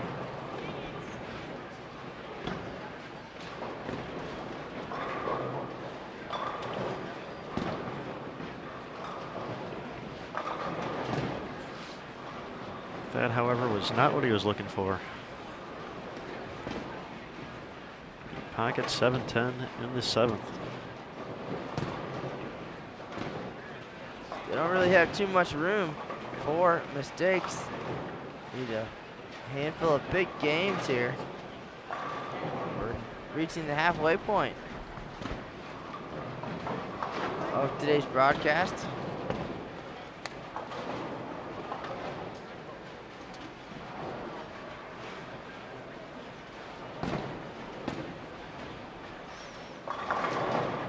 Just keeping an eye on things across the stadium here, of course.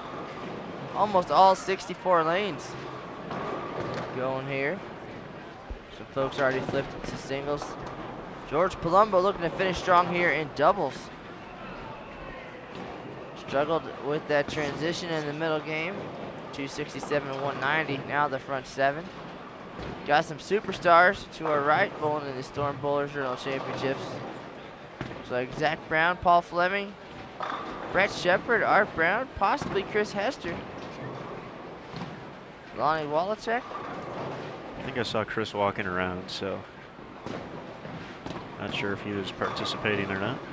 Well, health-wise, Chris, I believe, is only allowed 3 games a day while he's here.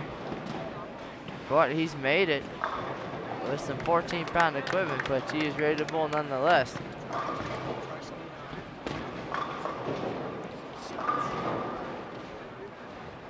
We're in the 8th frame now. This is it. Finish strong.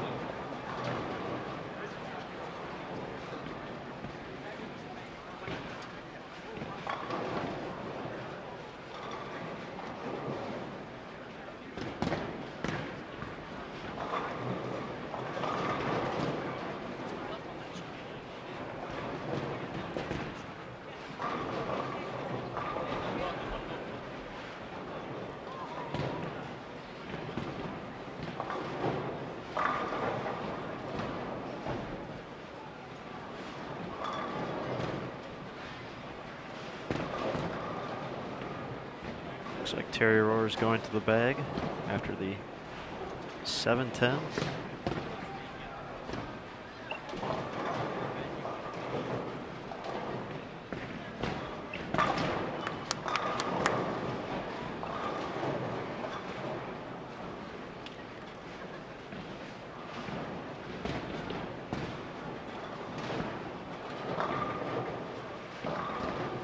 Catches a nice break.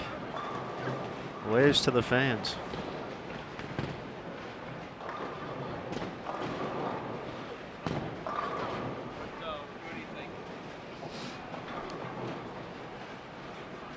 Right now, all eyes make their way towards George Palumbo. Going to make it 8 in a row.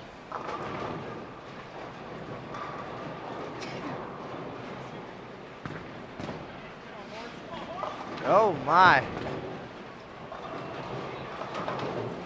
There's a special name for that one. We'll just call it an unfortunate shot there. Front 7. 4 count.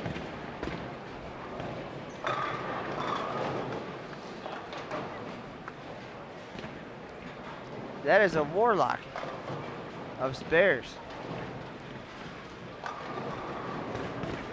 We saw Belmo pick it up on TV.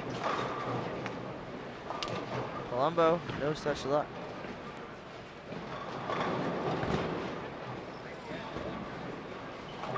Still has 260 out there after that. Wowza. Don't expect that. These guys got off to a sizable start. Slowed down in game 2. And slowing down a little bit more here in the doubles finale. Really need a big 9th and 10th here to keep that pace going.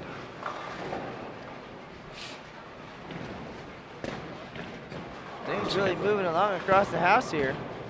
Feel like we just walked in the door. And already, singles on the horizon. Yes, we walked in the door yesterday.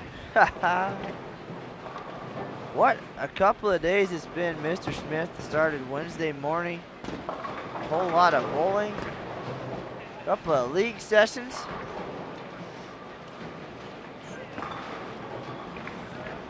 Remember that time we had a friendly wager Yes. on our league performance here in Reno? That I do. That's all. I was just wondering if you remembered. I have not forgot. It's kind of like how I don't forget about our fantasy team all events. Yes. Although Kent's performance did help you overall, so you Oh, yeah. got a little bit closer. Going down by 879,000. You might have cracked 10,000. I don't know. Palumbo back on track.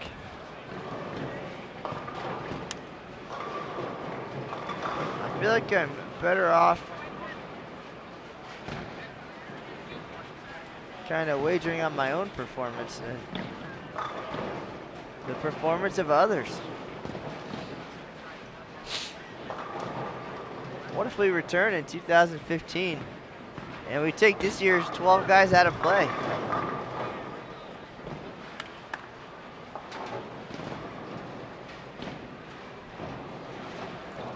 Anyway, back to business. Zeke Bate, minutes away from putting his regular singles title on the line.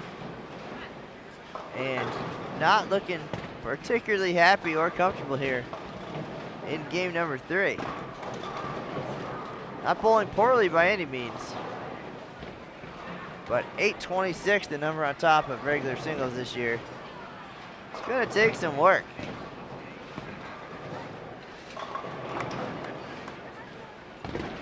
Certainly will. He was shooting at a bit smaller number last year. 789 was on top. And Zeke made his run in singles just a pair away from where we're at right now. I remember last night, like it was yesterday, I was clean through 9 frames and felt pretty good that I still had a shot at the singles lead and stayed clean, but finished with 218. And with that, it was over. The dream was gone. It goes quickly. 8:26. A great effort. We'll talk more about that once we begin singles. Right now, let's get ready for the 10th frame. A lot of pins out there to fill right here. We've seen a couple of broadcasts this year where it kind of came to them at the end of doubles. We saw it with Matt Gasson and AJ Johnson, Matthew O'Grady. I don't feel so confident that it's coming to them here at the end of doubles. They had it to start. They liked the fresh. Yeah, a few of the guys pretty far left already.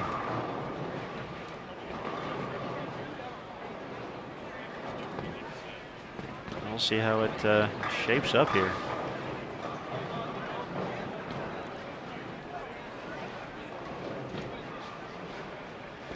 Right around 350 people tuned in right now, live on BowlTV. We want to thank you all for joining us in our last scheduled broadcast from the 2014 Open Championships. BowlTV here at the Open, of course, presented by Track. You can see their logo in the top right-hand corner, slowly spinning. It hasn't crashed just yet, so great work by Matt Lawson and Lucas Wiseman to get that logo working up there. And it's been a fixture here at the OC. And of course, Track for their sponsorship this year. Track also helping out downstairs at the Track Showcase Lanes. So doubles comes to an end for the lone lefty, Doug Cutler and Sean Fox, 11:45. That could be a casher, but the other four guys, that's who we are here to see today. Team All Events still a mathematical possibility, and of course Zeke Bate one frame away from putting a singles title on the line.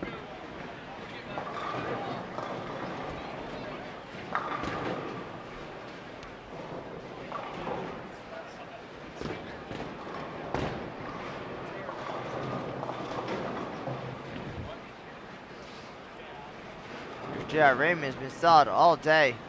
He is getting way left here. Can't get the 10 to go.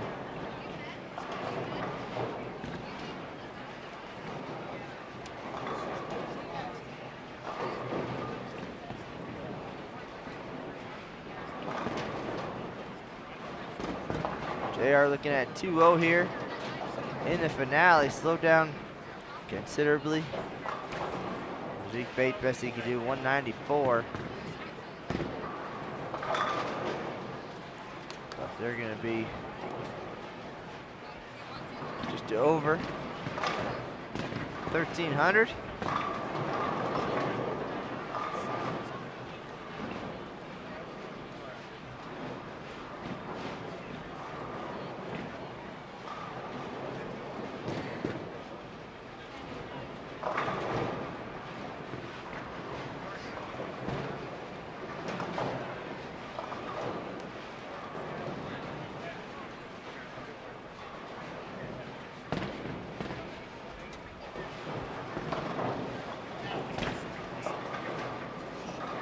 Goes to that Diva Pearl on the fill ball, gets 8.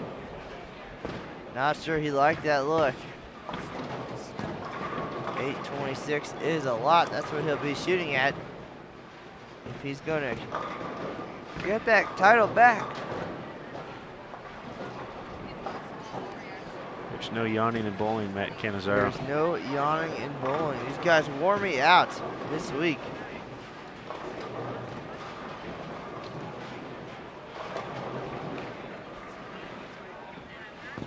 Jerry Rohr looking to finish strong again. So 720 for J.R. Raymond after 743 in team event.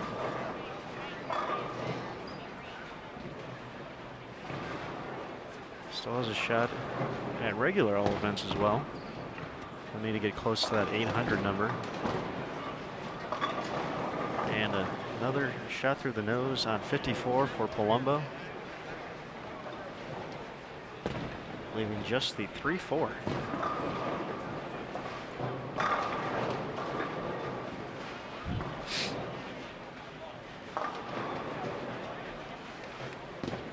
All right, Mr. Smith, these guys are going to have a tall task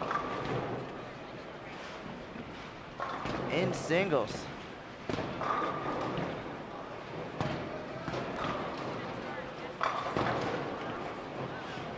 Yes, there'll be a little plus this game, but Not that they're unfamiliar with record numbers, of course.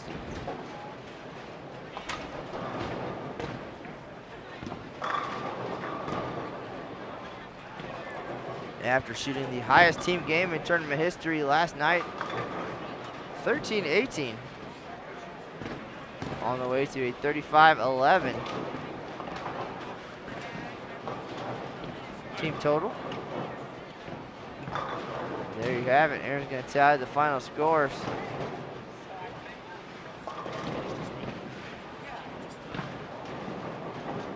$13.45 for Zeke Bate and J.R. Raymond. $13.06 for Terry Rohr and George Palumbo. Snapping off their teammate, Kent Wagner, who had $13.03 with his doubles partner last night. coattails. Fact. But I put it in the advertisement.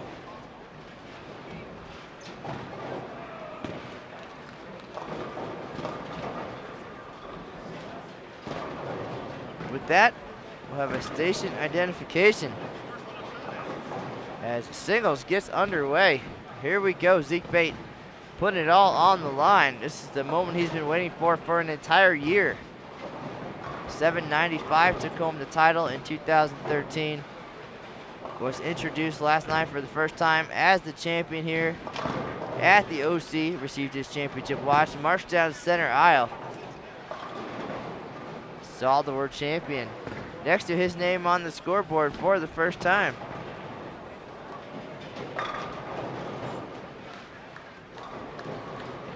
And this is what it has come down to. So he'll be up in just a minute. Stay tuned.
Looks like Michael Cottrell, hope I said that right, Mike, in the chat room, saying that they need to average 237 apiece for team all events for a share. That is the same number I got through team doubles and Kent Wagner's singles.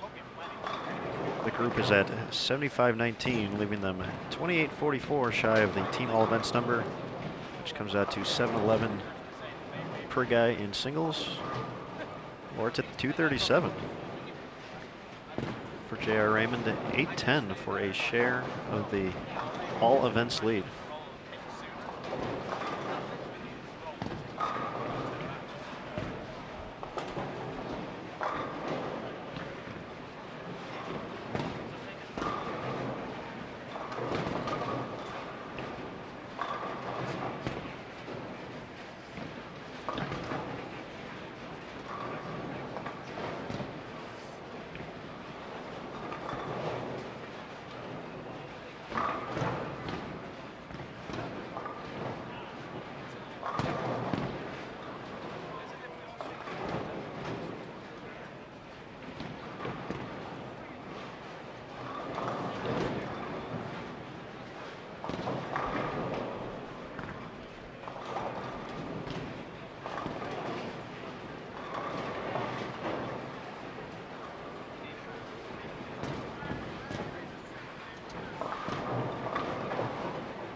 As we get ready for Terry Rohr's second offering here in singles up on 53. We want to once again thank everyone for joining us here live on BowlTV, presented by Track Bowling, as we take in our last scheduled broadcast from the 2014 USBC Open Championships.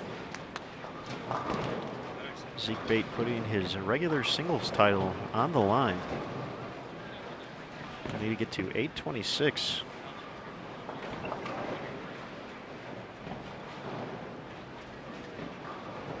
for a share of the lead.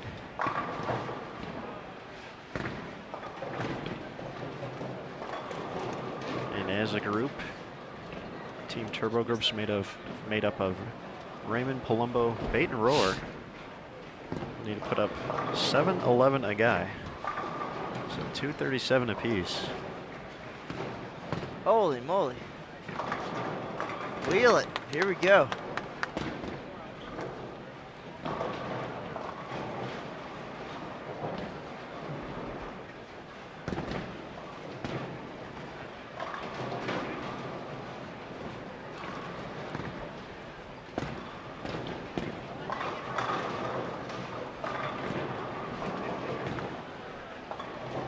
All right, so we are underway. Get all our paperwork in order. These guys have certainly earned their share. Here with Jerry Rohr, two 299s at the Bowler's Journal, a 298 last night in the team event. Just got a little bit of everything here. Get everything situated. That's what happens when you're a great bowler and you break records.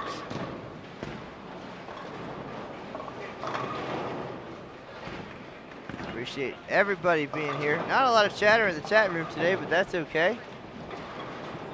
We'll let the bowling speak for itself.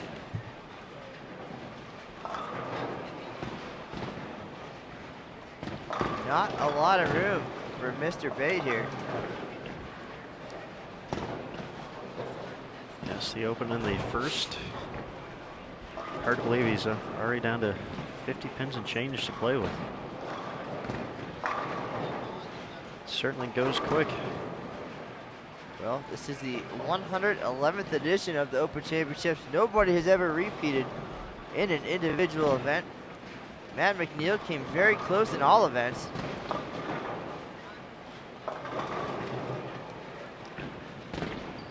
Going first, third, and first in 10, 11, and 12.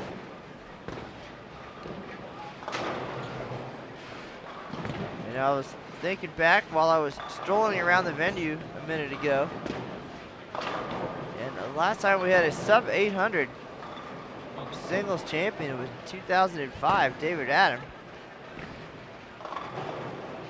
791. Otherwise, we're consistently at least in the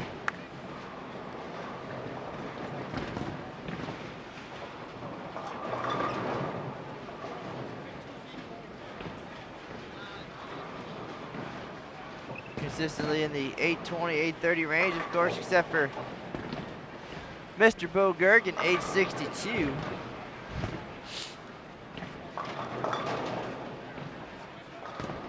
So Aaron will continue to calculate away.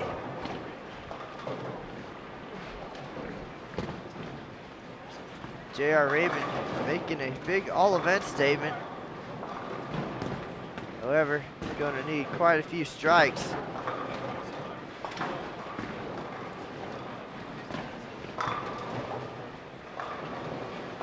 Yeah, the scoring pace has definitely slowed down since the opener. Got off to a quick start.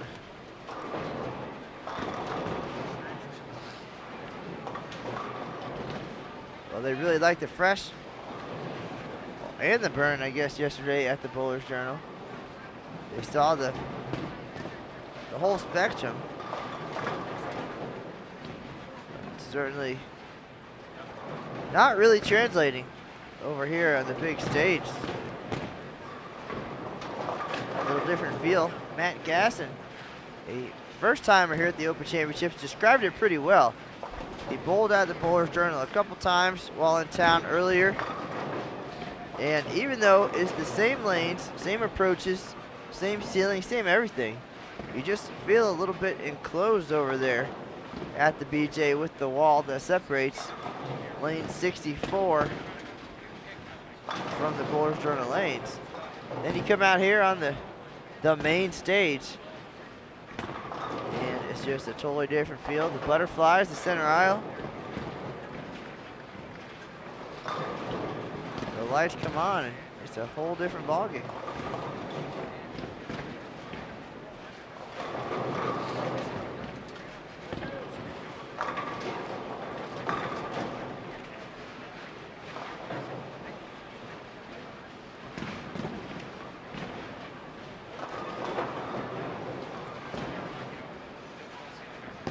But Aaron, no matter what happens here in singles, Zeke will always be the 2013 regular singles champ in just his second Open Championships appearance.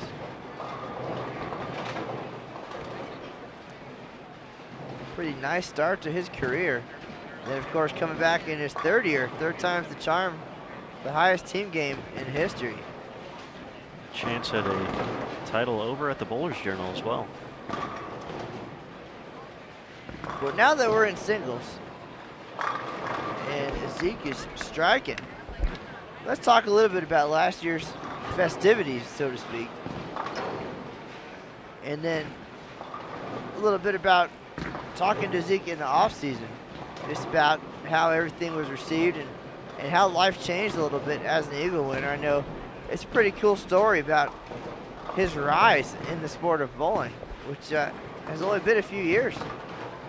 Very true, Matt. Of course, last year on his way to the title, Zeke put up games of 288, 268, and a very memorable 239 on his way to that 795 series. And of course, we've mentioned a few times that that unfortunate 10th frame, leaving the 3.610 and being unable to convert. Initially, thought that he lost a chance at the lead. Had his numbers mixed up a little bit. And then looked up at the scoreboard and saw 795 and definitely thought he was wrong and had lost the lead. Only to be reminded by his teammates, hey, that's enough. So he got the full range of emotions there in the matter of just a few seconds. But in talking to Zeke afterwards, obviously we mentioned it, he was in the middle of a tournament when he got the call, getting ready to, I believe, go into match play. And after he finished that up, I believe it was in Pittsburgh or somewhere in Pennsylvania, the tournament. So driving back to Ohio, it kind of really hit him that what he had accomplished. He had thought after missing that spare in the 10th, he gave away a decent chunk of change on his overall score and thought that was going to cost him in the end. It didn't, however. And talking to Zeke, it's kind of for being just 21 years old now, very well spoken, very humble young man, and appreciates all that he's accomplished so far. But he certainly has put in the work and the effort to be where he's at right now. And one of the telling quotes about Zeke and kind of his persona and what you can take away from him is on that ride home, he said he enjoyed the moment of being the champion for about, he let himself enjoy for about half hour, maybe an hour. And as soon as he got back to Westerville, went back to the bowling alley, put him in another few hours of practice. So knows you can't rest on your laurels in this sport. Certainly has a long and promising career ahead of him here. Well, certainly ahead of him, but not behind him. Not too many years ago, he picked up the sport of bowling, and you got to dive into that a little bit with him, writing the preview story for this year's tournament yearbook. Talk about the background, the rise of Zeke Bate, so to speak. Well, Zeke had bowled a little bit, never anything too crazy, and I think just one league kind of guy, maybe Saturday morning. Was more interested by other sports. Even getting into high school was more about baseball and basketball, and then when the bowling bug hit him, it just he had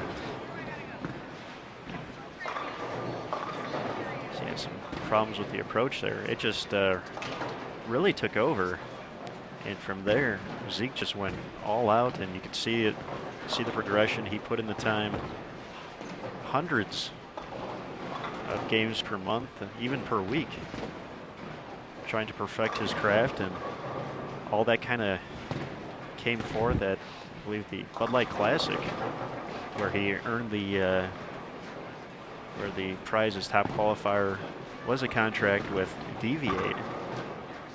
And from there, things just kept snowballing, and he earned his spot after Art Brown dropped out of the team. He got to bowl alongside some great bowlers that we got to see on BowlTV last year: Chris Hester, Mike Wolf, Brian Hatcher.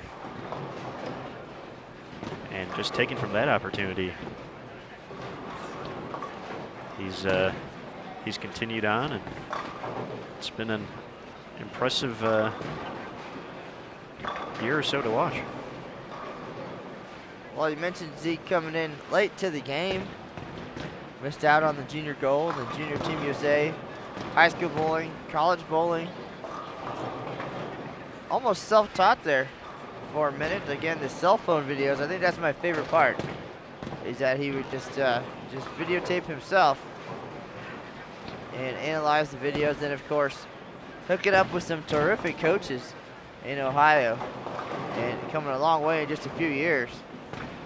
And now truly grasping what it means to be a champion here, and just about 2 more non-strikes away from being mathematically out of another title, but we'll catch up with him after today's singles event and hear a little bit about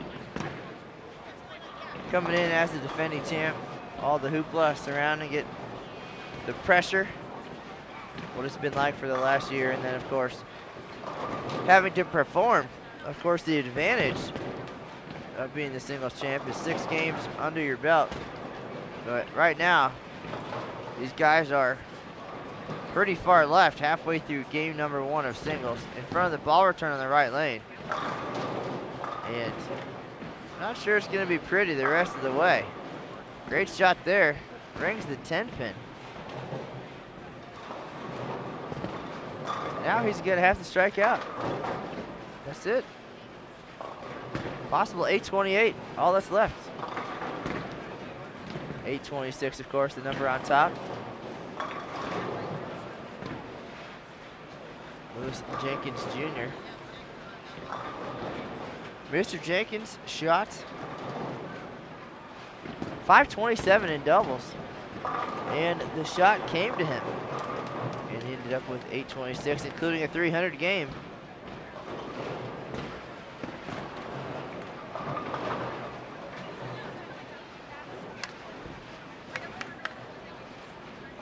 Just a 30 bagger now, so.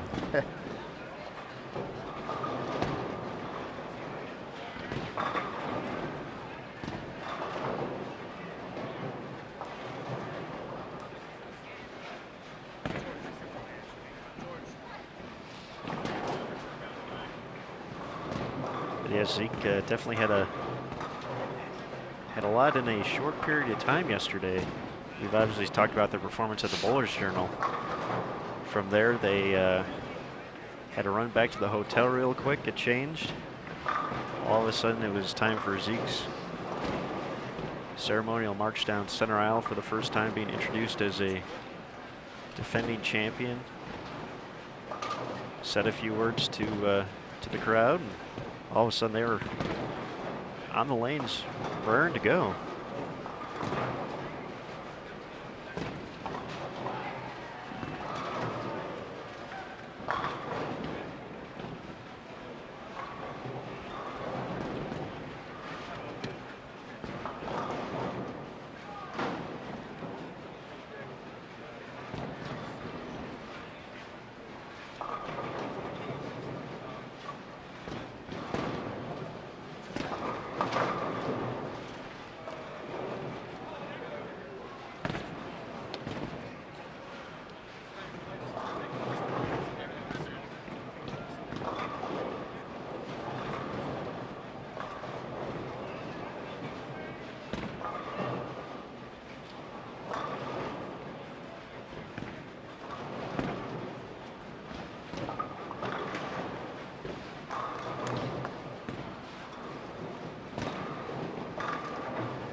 Few early struggles here in singles right now. These guys are really gonna have to turn it on these last 2.5 games. Well, we certainly came into singles talking team all events run. They need to average 7-11 a guy, I believe you said. That is the number. And that is going away quickly.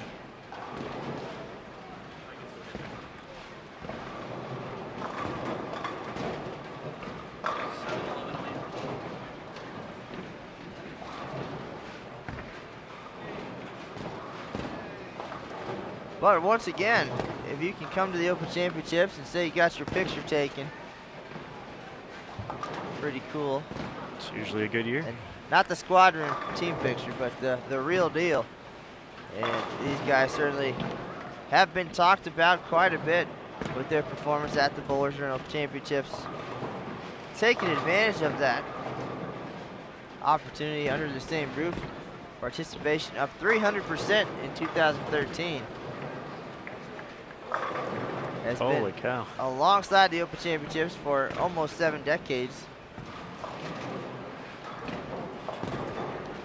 Now under the same roof for the 2nd consecutive year. All right, here's strike 1 of 30 for Zeke.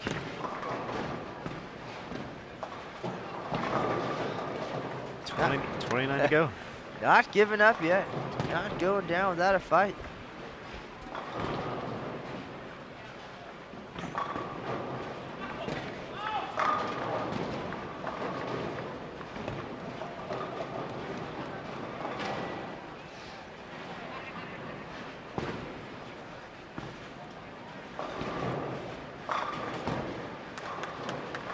A determined Terry Roar right there, making the ball change. Putting together his first double in singles.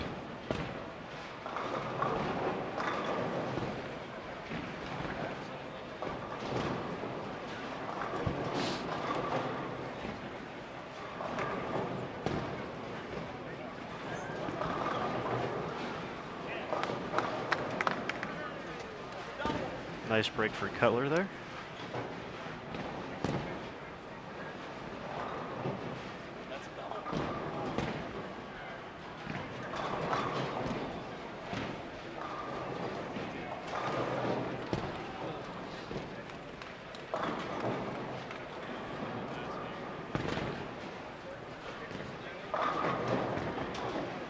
Aaron, these guys have squeezed quite a bit into 2 days here at the Open Championships and having a great time all the way. Cannot be upset about anything. Of course, it can always be better. You find me one person who comes off the lanes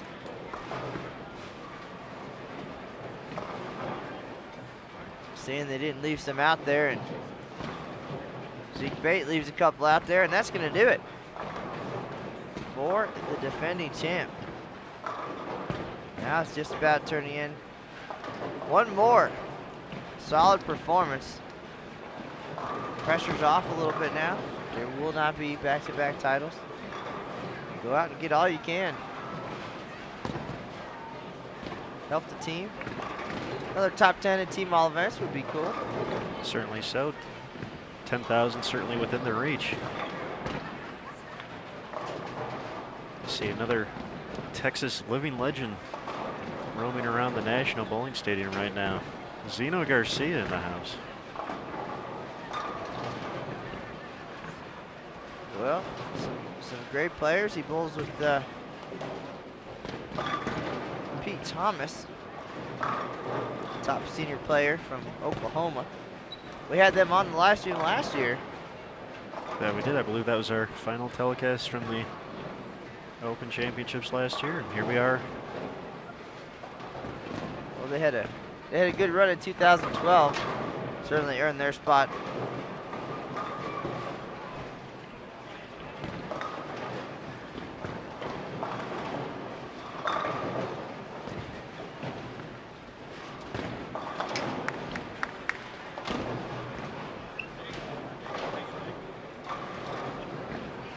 And I don't know about you, Mr. Smith, but I'm already thinking about next year's live stream schedule. I got a list going on my desk. So many great players come through the Open Championships every year. It's a shame we can't show them all. But when we get the chance, a lot of exciting moments. And hopefully an opportunity to showcase some new talent next year, as well as some familiar faces.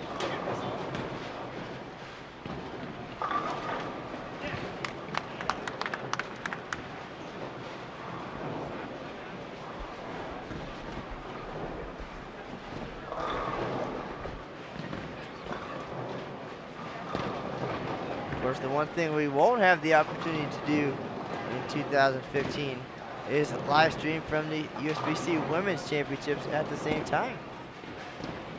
As the OC headed to El Paso, Texas for the first time in history the WC will return to the National Bowling Stadium alongside the new USBC Mixed. So the excitement in Reno continues. We just won't be here to enjoy it necessarily. One or both of us will be in and out of here a couple times during the run of the 2015 event, I'm sure.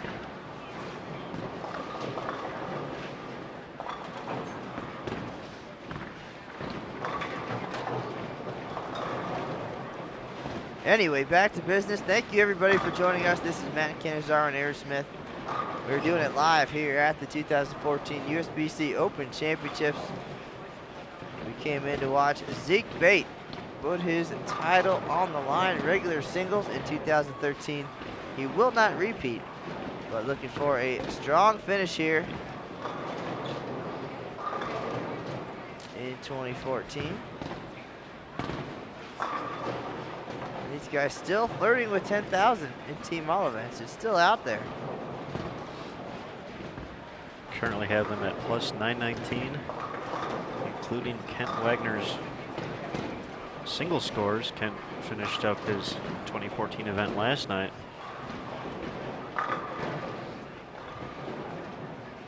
Great shot by Palumbo there. Wheeling and dealing for 3 in a row.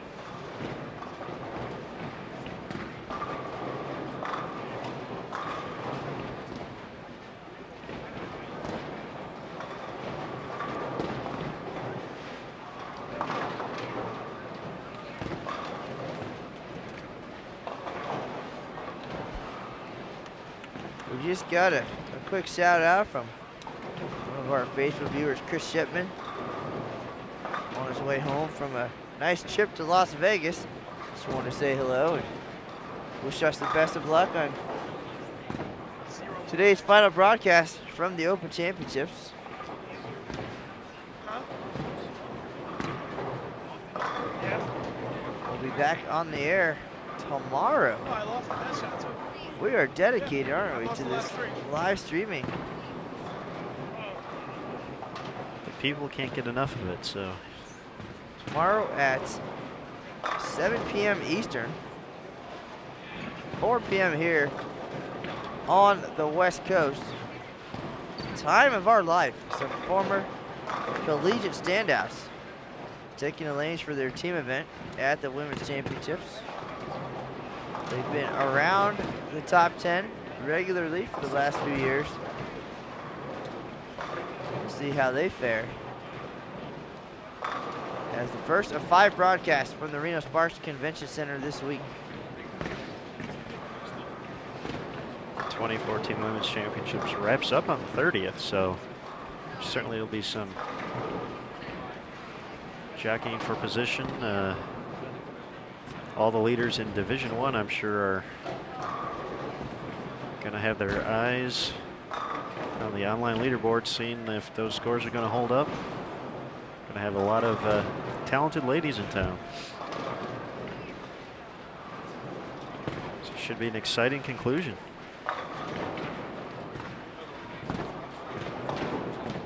Just had our 3rd 300 of the year and 23rd all time. Anna Green out of Tacoma, Washington, connecting on her first career 300. What a place to do it.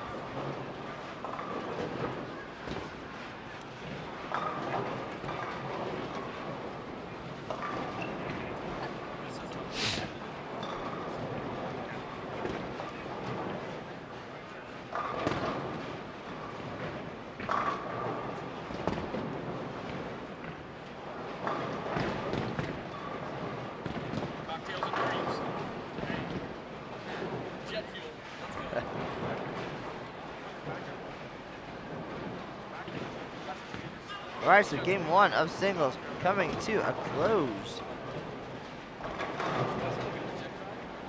Yeah, we might not see a 200 on this bear here in game number 1.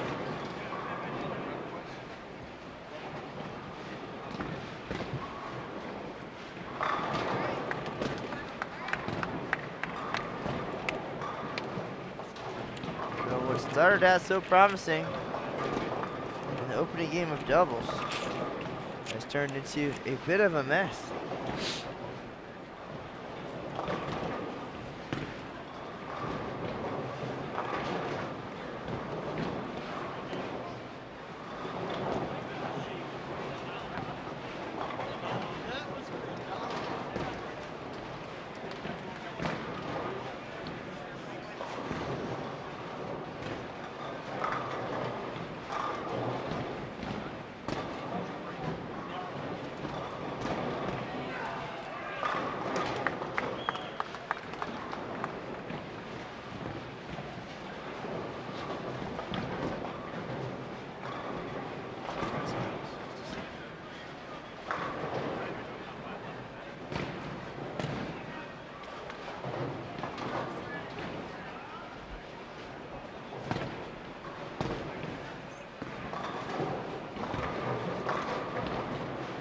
Raymond behind the ball return on lane 54 here. So it's 2:15. A few strikes.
Double for Roar to kick off the 10th. Still has 2:04 out there.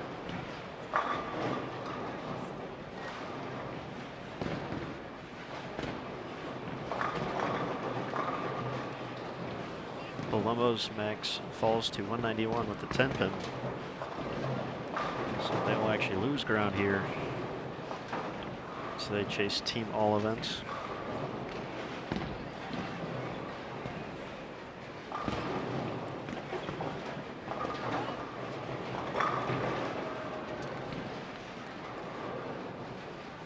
Roar's going to be the only one over 200 on the pair.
All right, with game one in the books.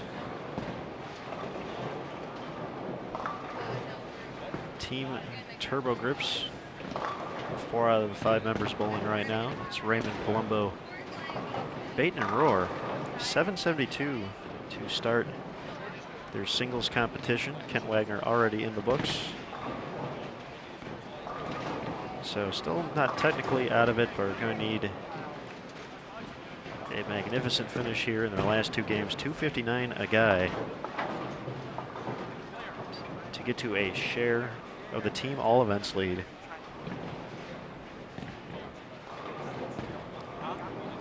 Currently at plus 891.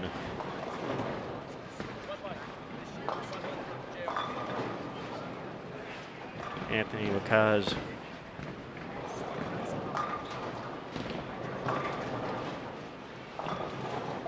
and his 2273 is going to be safe. Raymond cannot get to the 810 that he needed.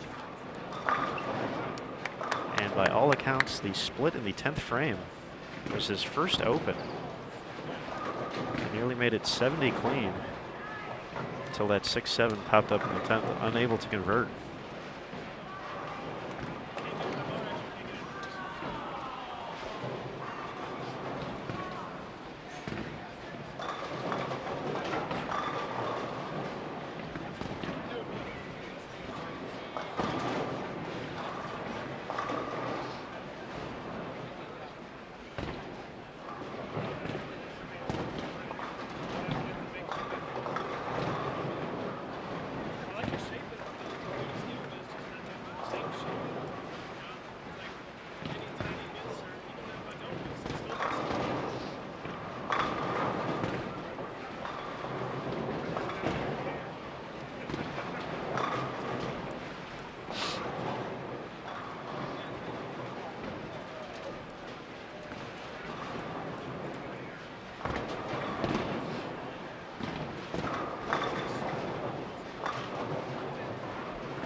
Nice conversion there by Roar on the 410.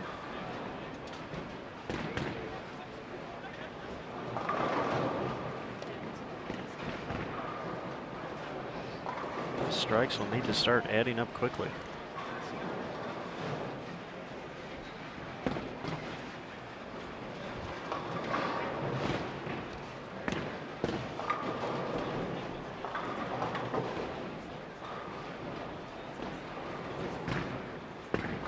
So a lot of folks have decided to go enjoy their Saturday afternoons, I guess, as the numbers become further and further from reach.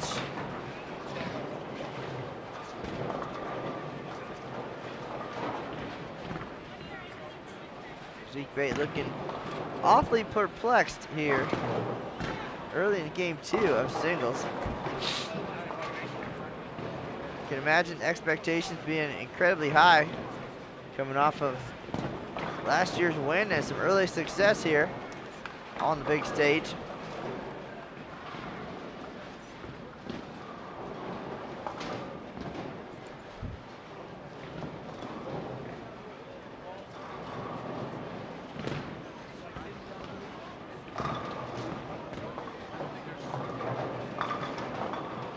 Nice break there for Terry Roar to roll the 710.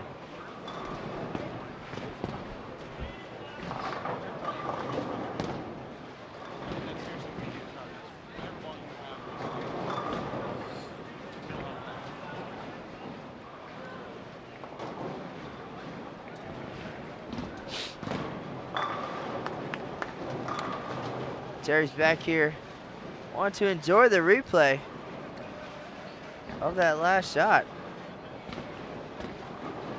I don't know if I can throw it any better than that. That's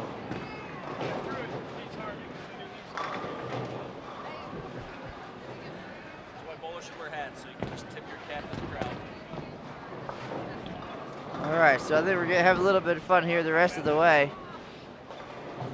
These guys had a great run here in 2014. Highest team game in history, top 10 in the team event right now. That was just for Chad Roberts. Making a move in team all events. Always good to have a chance. Got to put yourself in position.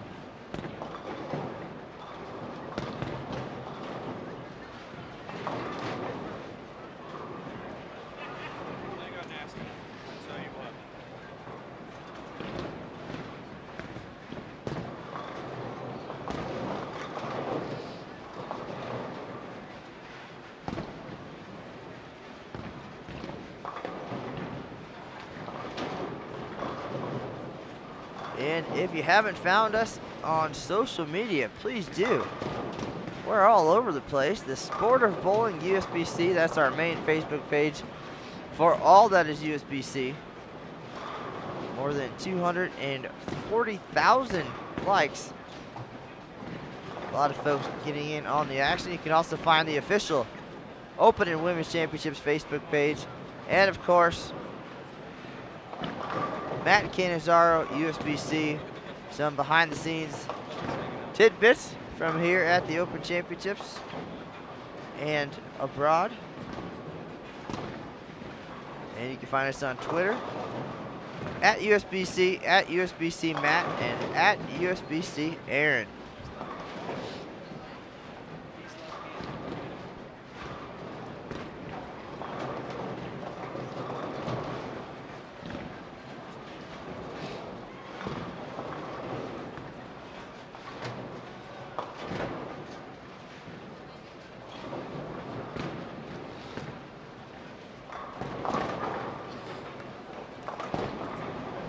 If you're curious about any of the details, scores, loaded cash numbers,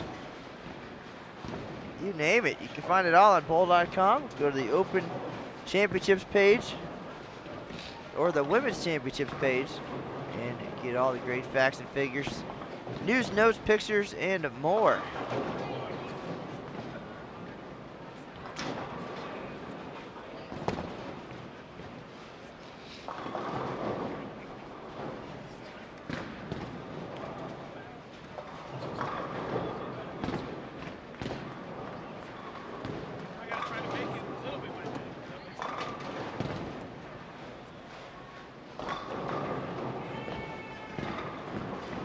Once again, we'll be back on the air tomorrow, 7 p.m. Eastern, 4 p.m. Pacific, over at the USBC Women's Championships. Check us out on BowlTV. That's youtube.com/BowlTV. Remember to subscribe to our channel so you'll never miss out on any upcoming events. And great shots like you just saw from George Palumbo. 3 in a row to start game number 2 of singles.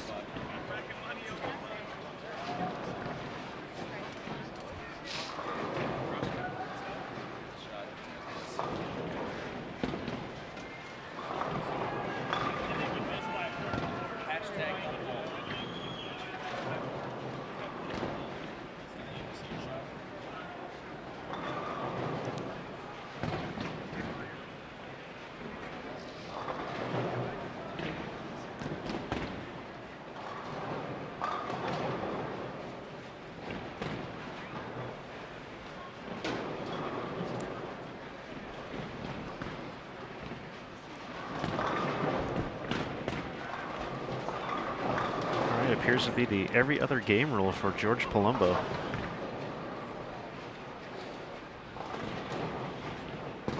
Starting off with 3 strikes here, and game 1 had the front 6, or game 1 of doubles.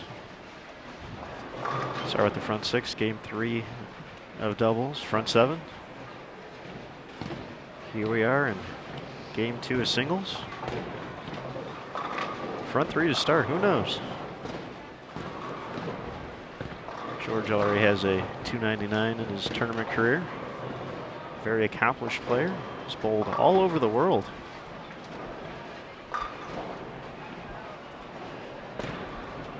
Looking to add another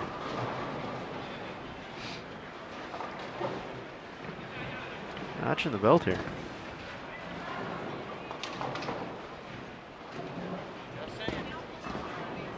A notch in the belt, he says. If it was a white belt, by rule, you average, what is it, 11 pins higher? 11 is the standard deviation.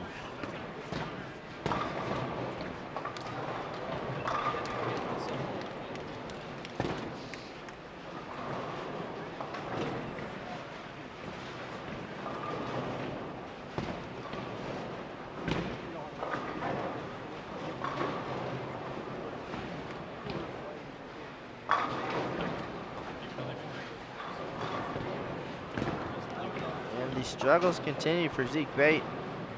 Strikeless here in game number 2.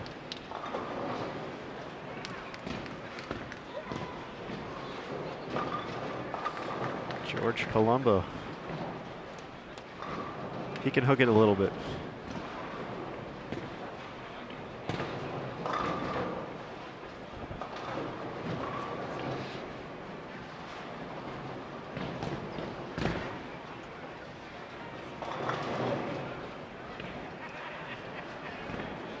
Aaron, I don't know if you noticed, but the togetherness and communication seem to have kind of dissipated a little bit here as the day has progressed, and the number gets further from reach. Guys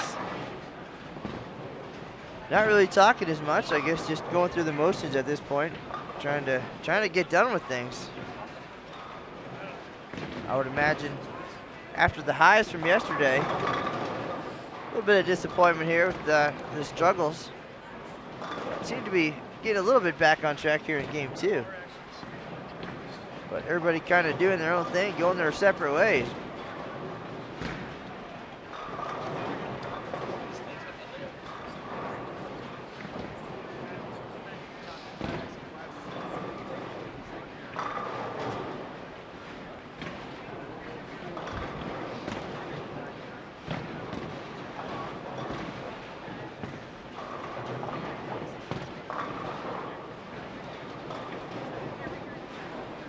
Yeah, it's certainly got to be a little bit difficult after all the success yesterday and the strong start as well today.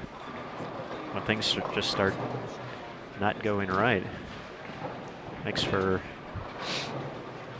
a tough experience from time to time. But well, I guess I'm just curious, how does that team feel not carry over necessarily? I don't know. I mean, it was exciting. There was 10 of us down in the pit. Still, though, 6 on this pair, all teammates. well, they're not getting to experience your witty banter at all times, so That's true. that could be a deterrent. I may not bring much to the table athletically, but I can turn anything into a laughable moment. And we had a few. We chuckled once or twice, none of which is appropriate for repeating on BowlTV, but we did. It lightened the mood a little bit.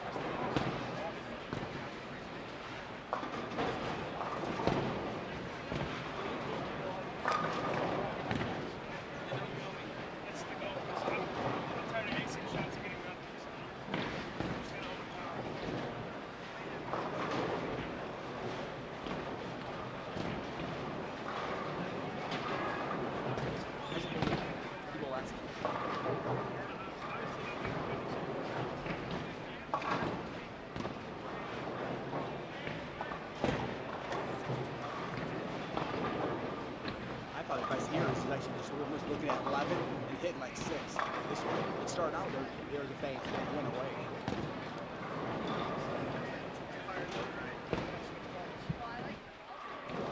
All right, back-to-back splits on 54 for Raymond.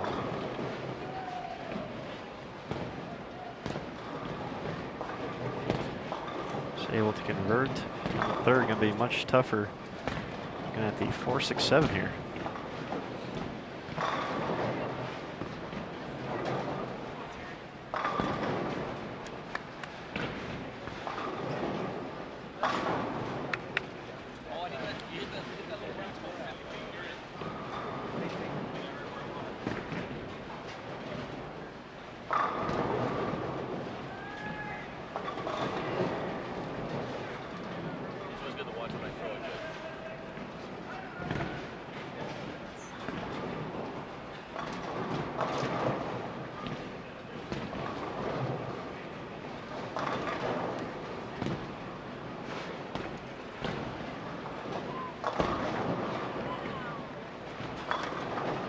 one, but wheeling it for the front 5. That one came back from South Reno. I think he chucked that one to the convention center and it made its way back to the pocket. Quite a shot there. Aaron, this 40-foot lane condition can be quite humbling. These guys made it look incredibly easy yesterday at the Bowler's Journal, and not so much today.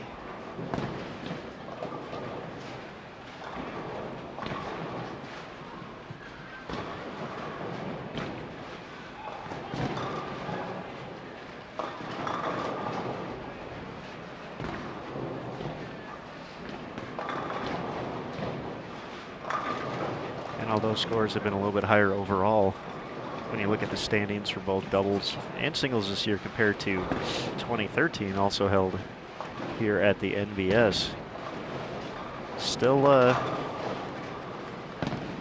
really haven't seen it get too out of hand. Obviously, 826, a fantastic number by Lewis Jenkins Jr. out of War Acres, Oklahoma. But I think the idea being able to stay on the same pair for all 6 games starting 2013, we thought we were going to see 6 players really have a chance to break down the pattern and really just open it up for to go big in singles. At the same time, obviously, these guys thinking about Holy moly. team all events is a rough break there for Raymond. A lot of head shaking going on here in singles.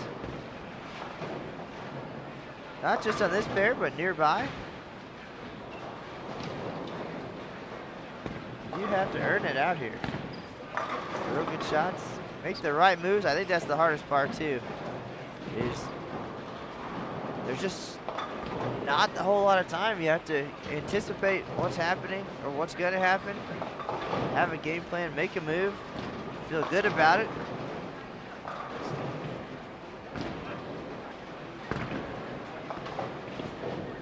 It really is a guessing game. We talked about it a lot in 2013 as far as the doubles event. There was an obvious transition time, and it was at that point that you probably had to be brave and make a big move, and either it worked out perfectly or it was a disaster, and sometimes that's what it takes. We certainly saw our share of either folks having a big first game, second game, and struggling through the transition and the Kegel ice. And then some folks just outright struggle all throughout doubles. And then come on, nowhere in singles. Just have bombs away, if you will.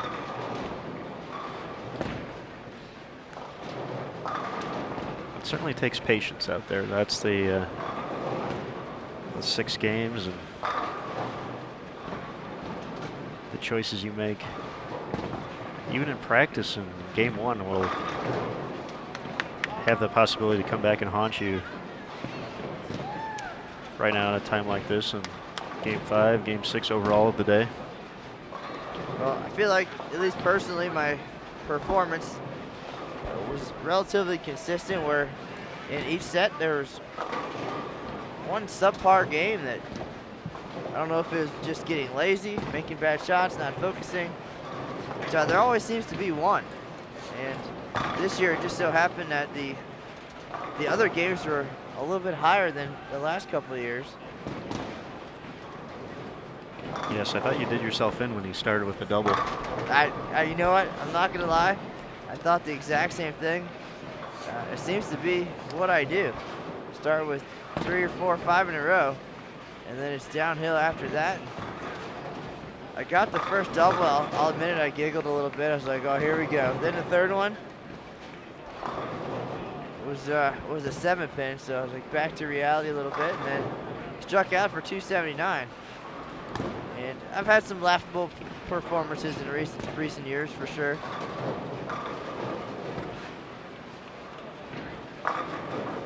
So the strong start lasted the whole game. And then it went downhill right after that. And again, it's just a matter of getting maybe too comfortable, getting a little bit loose, and not focusing, of course, with all the excitement last night. We were in the pit area for the highest game ever at the Open Championships. And of course, got in on the social media, let the world know, and almost 100,000 people have checked in on that. So at one point, I was thinking maybe it was helping me not think too much about what was going on, and then later you wonder if the excitement distracted you a little bit. I don't know. But again, certainly not upset about my performance. I know the guys weren't upset about theirs not taking the lead. They got the record that helped them get to 3,500, where they never thought they would be after game number 1. And now here at singles, just kind of holding on for dear life.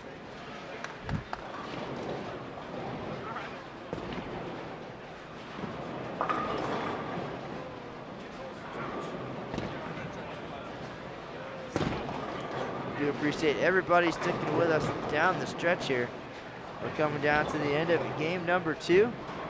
One more game to follow, then we'll talk to Zeke Bate, get his feelings on being back at the National Bowling Stadium. He was here last week, bowling in the Bowlers Journal Championships, just getting acclimated a little bit.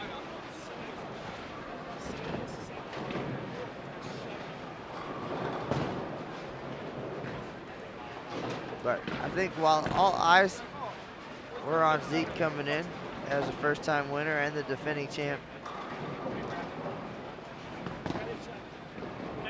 history, of course, will show you that nobody's ever won back-to-back titles. So it's certainly a tall order. Tough to fight off 111 years of history before you.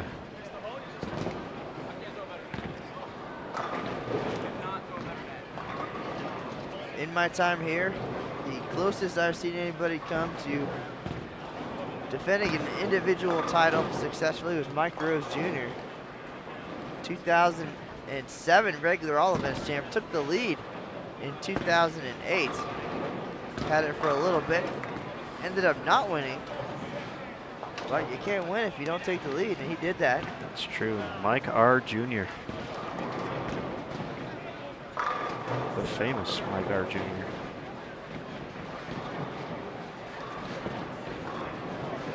Able to lead in doubles for a brief moment earlier this year. Shot the first 1,400 with Scotty Pohl. And after Zeke's last shot, he came over here, said 0 ball reaction, still fighting to find a look here. Grinding away, still clean through 7 frames here. Only 1 strike to show for it in game 2.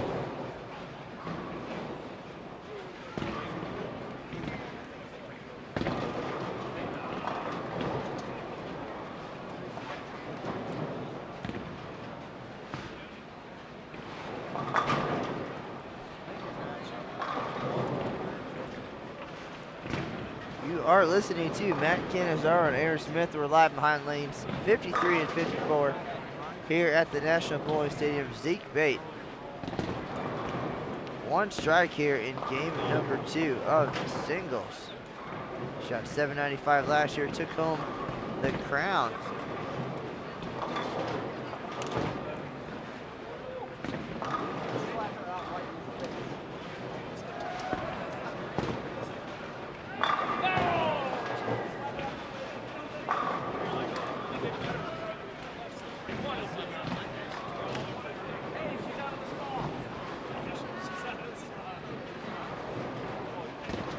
All right, 7 out of 8 for George Palumbo here. Split in the 6th. Derailing his run, but 266 is still good.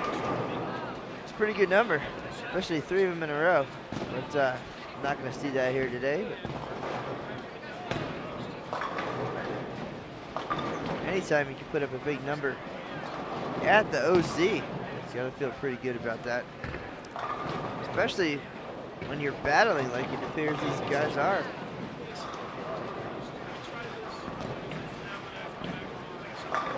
Doug Cutler looking pretty comfortable finally.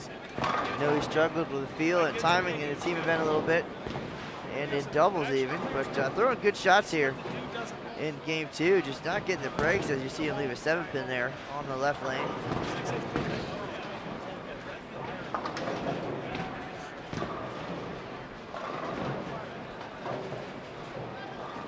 The lone lefty on this pair.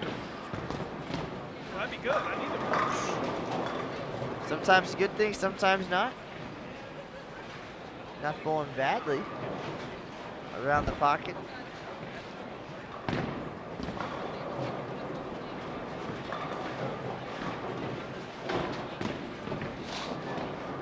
Gets just enough of the 7-pin there.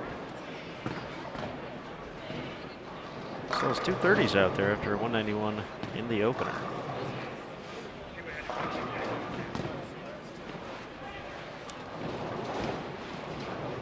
JR is nearly starting on 53 to deliver a shot on 54. Takes care of the 10.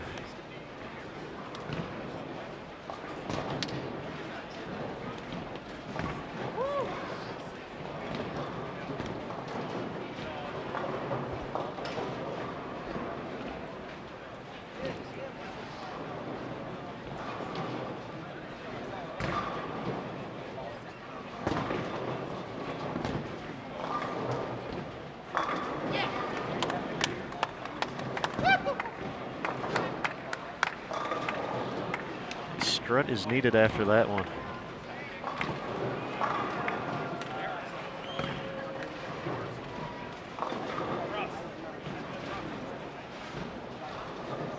Zeke showing off the dance moves a little bit there.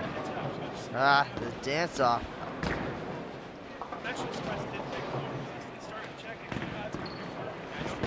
He knows about it. He's ready for you.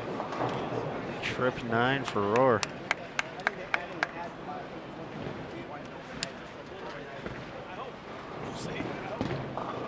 Yes, thank you for surprising me with that. I saw you talking to him. Oh, we talked about that last week, even. I just reminded him that he needed to. And I saw you look up at me. And I was like, this is going to be interesting. And it was.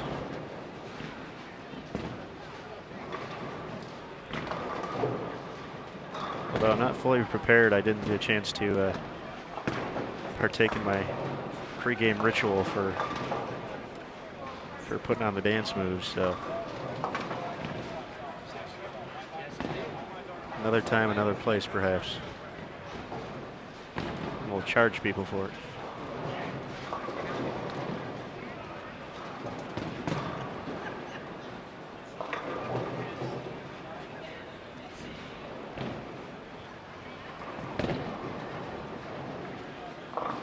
All right, as we get ready for the 10th frame here, Game 2 of singles, we want to thank everyone once again for tuning in to BowlTV, presented by Track Bowling here at the Open Championships. This is our final scheduled live stream from the OC this year. We still have plenty of action left in Reno. We'll have 5 live streams coming to you from the United States Bowling Congress Women's Championships in the next 6 days, including tomorrow. We'll follow that up with the USBC Queens right here at the National Bowling Stadium. The Open Championships will take a back seat for a few days, just have a few squads in the morning. We'll follow that up with the top female competitors, as well as the top senior ladies will be in town for the USBC Senior Queens, which will be running alongside. Got a chance to talk to Lucy Sandlin for a little bit yesterday as she prepares to put her title on the line. Looking to become just the 2nd bowler in Senior Queens history to capture the coveted tiara a 3rd time. Fellow Hall of Famer Sandy Postma only bowler to capture 3. JR is hooking it. As you see him come onto your screen there. Bird dogs the 10.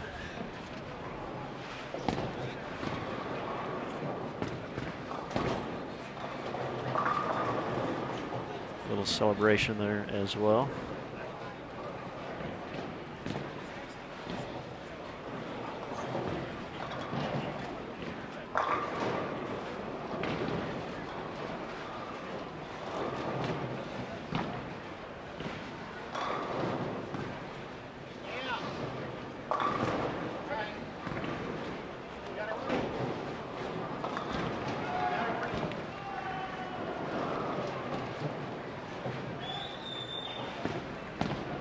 So 184 for Fox, 213 for Cutler.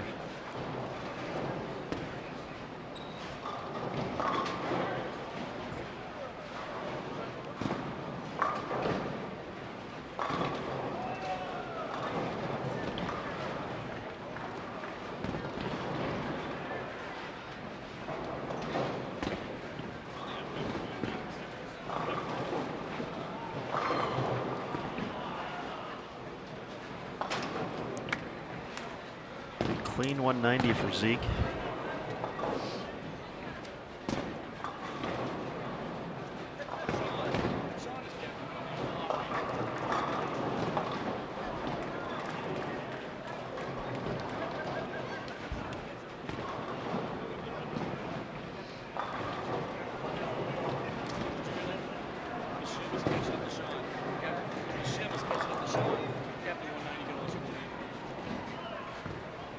So these guys are going to inch a little bit closer to that 10,000 mark.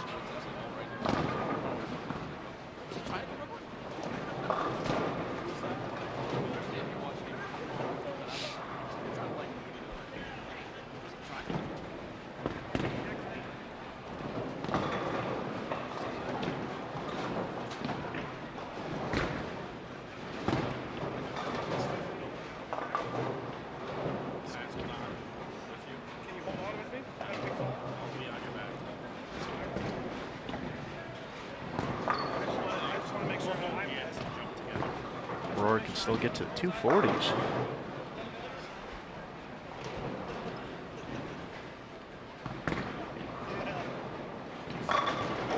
Gets the first one in the 10th. Palumbo unfazed by the encroachment. It's a penalty in the NFL. NFL. Flag on that one.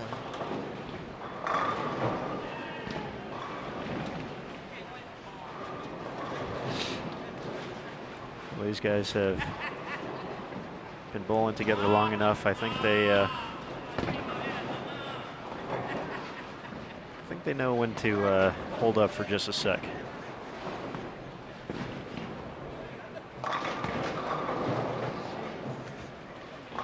This guy. He's calling out JR on that one. Showing him how to carry Brooklyn. I can't carry him.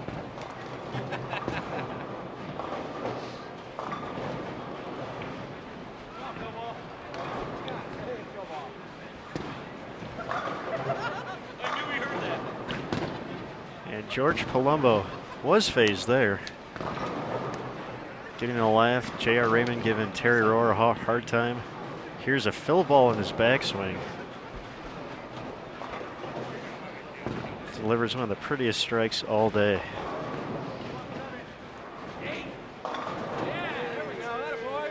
And the fill ball continues for Terry. Captain Phil Ball. Captain fill ball, if you will.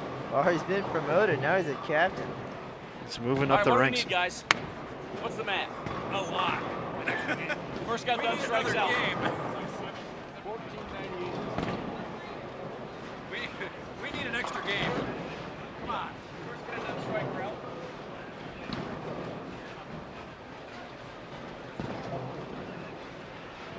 Captain Phil Ball. Here it is. Eight again.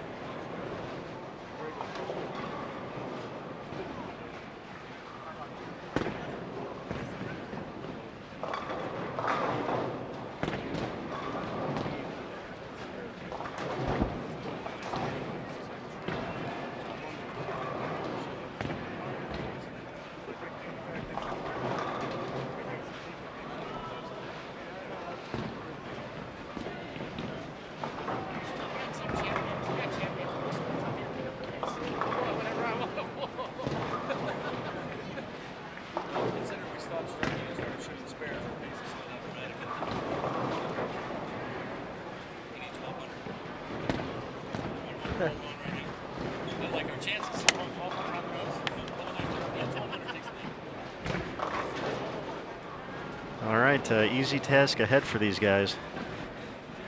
$11.99 for the 4 of them. Oh, no problem. Gets them to a share of the lead, so no pressure or anything, but if you...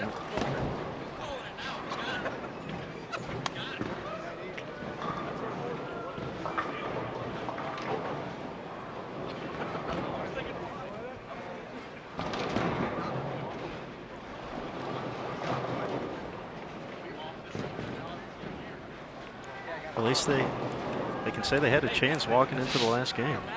Well, we'll know here on the shot. And there it goes.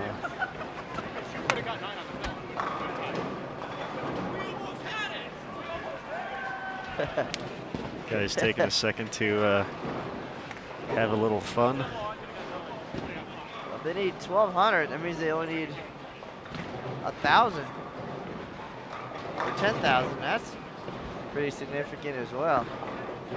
Well, they're at plus 964, so plus 36 gets into that 10,000 number. I let the team down. We can't get there now, can we? Gosh. Mathematically eliminated. We're so close.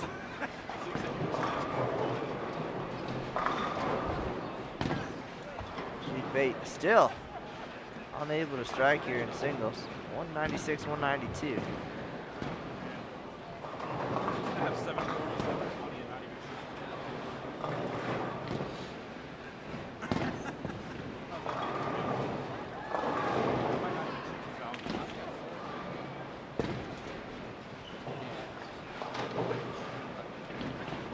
All right, making the turn. Terry Roar leading the way, 450. Palumbo at 421.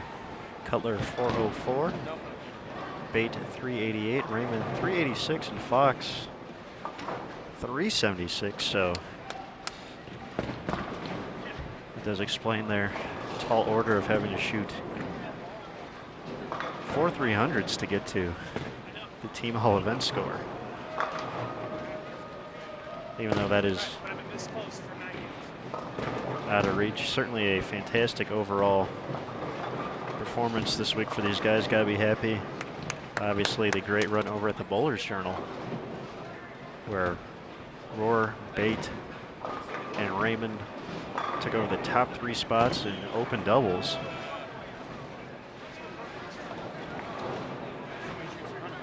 And of course, yesterday, the record score 13-18 in game 2 on their way to a spot in the top 10. Sitting in at 35-11, which is good for 6th. You mentioned it not too long ago, after the barely cracking 1,000 in the opener. Gotta be happy getting to that kind of end result.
Struggles continue for Zeke and Carey. He's been all over the pocket the past few shots after struggling to find the reaction he was looking for. He's found the reaction, just hasn't found all 10 back.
Early double for Roar.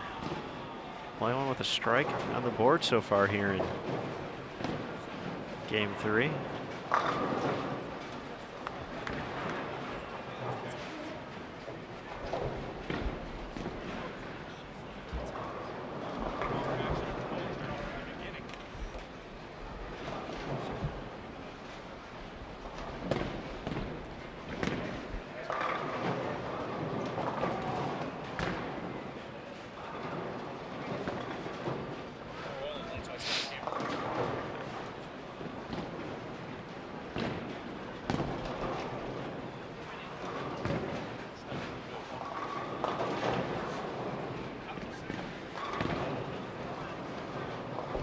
Once again, J.R. Raymond is up on 53. He'll enter the screen about halfway through his approach.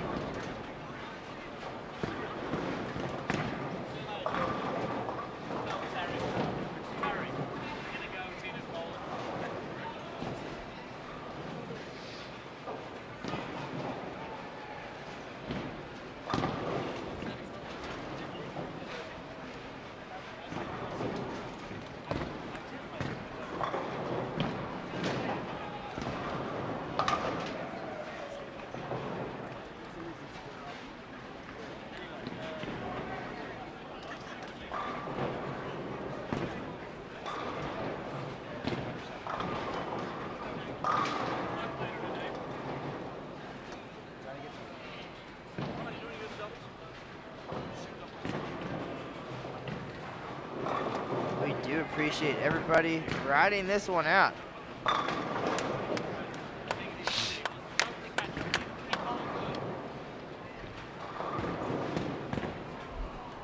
Zeke with the strike. He's getting high fives all around after that one.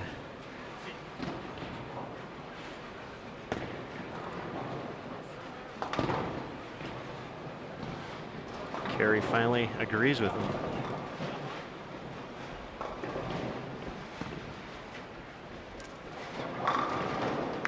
Three-bagger for Terry.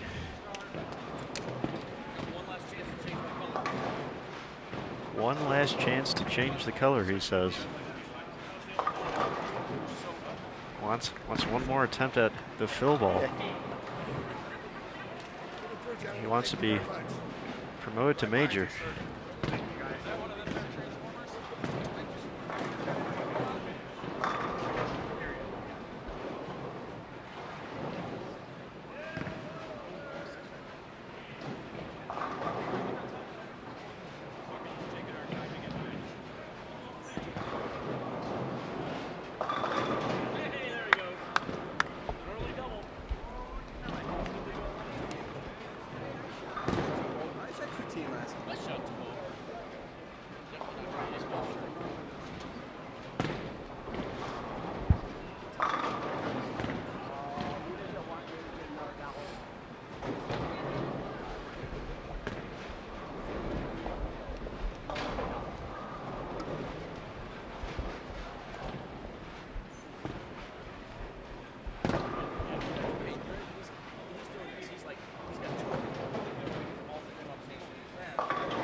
All right, Mr. Cannizzaro, we are halfway through the final game. Just about. As Terry makes it 4 in a row. You got the unique experience to bowl alongside these guys. You already talked about a chance to Write a story about 7 out of the 9 of them over your career here with the Open Championships and USBC. Just now that you have your 9 games in, talk about the experience in general and what it means to, what was this, number 15 for you now? Something like that?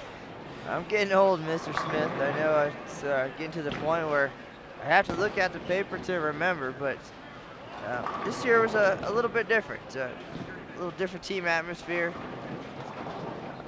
I didn't know all the guys coming in, but it had a different feel to it than in the past. And I don't know, I kind of liked it again. The excitement, I think, added to it last night. The highest game or team game in history. Had that not happened, maybe the field would have been a little bit different. Had we had the opportunity to bowl doubles and singles with these guys, maybe a little bit different.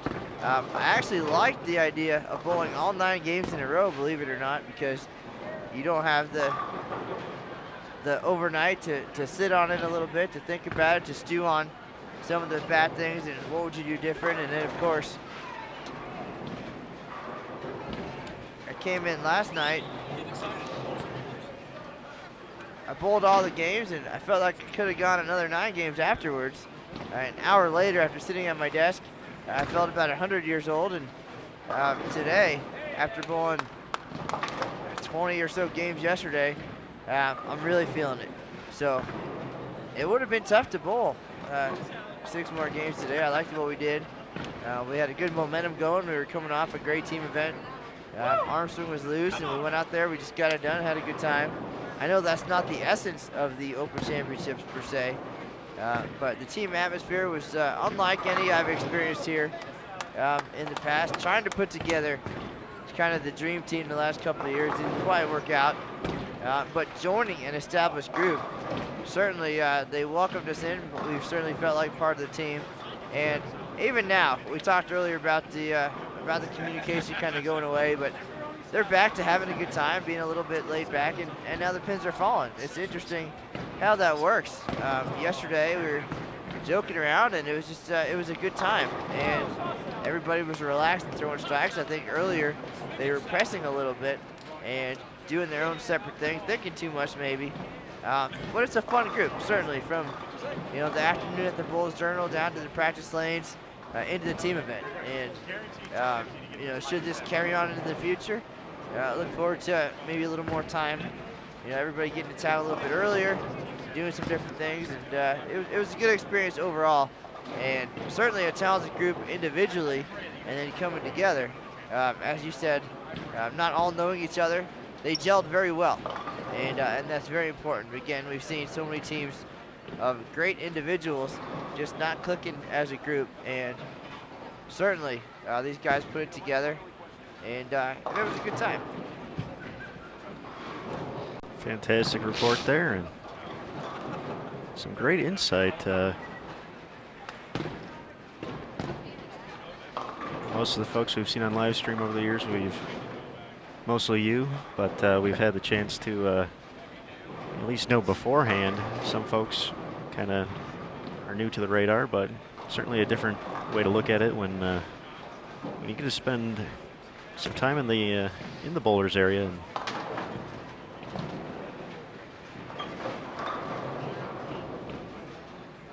well, I also enjoyed the opportunity to be out there with at least one other lefty. I'd like to think we worked together, we helped each other, we communicated a little bit. Just getting a feel for each other's games, of course. We don't know each other, so that's part of it. Some of these guys have bowled together for a long time. Others are getting to know each other well. That's certainly something that's very important. You have to know what each person is capable of. You have to be able to talk through some of the moves, have some advice, try to understand. And we heard that with John Gaines specifically and his Lodge Lineage kids. He spent a lot of time with John Trzynski lately, just trying to understand his thought process. Of course, John new to the group, but understand what that person sees on the lanes, how they see things, how they think through things.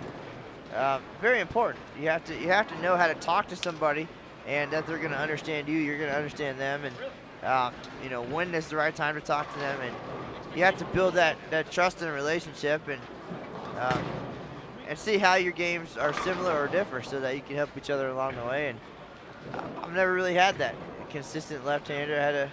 We had a couple through the years. I wouldn't say that we were at the same level. Certainly they helped with, you know, transitioning the lanes a little bit, but that's kind of where it ended. So interested to see, you know, where this goes in the future. And no doubt we'll see a lot more from this group should they be able to stay together. And I know a couple guys who were displaced recently. We mentioned Stuart Williams, and you know, there was an injury at one point for things to fall into place the way they did. So who knows? They might end up with 13 or 14 guys and having to choose the 10 that they want. But I think for me personally, being left-handed, there's the advantage, because Doug Cutler certainly doesn't want to be out there alone. You gotta at least have some kind of insight, some kind of help.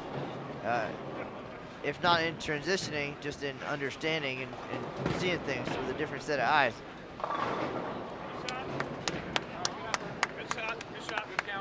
A perfect pitch there for Coattails Canizaro as well on the way out.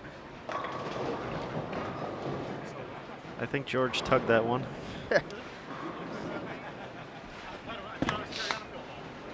Let's see if we can get his opinion afterwards.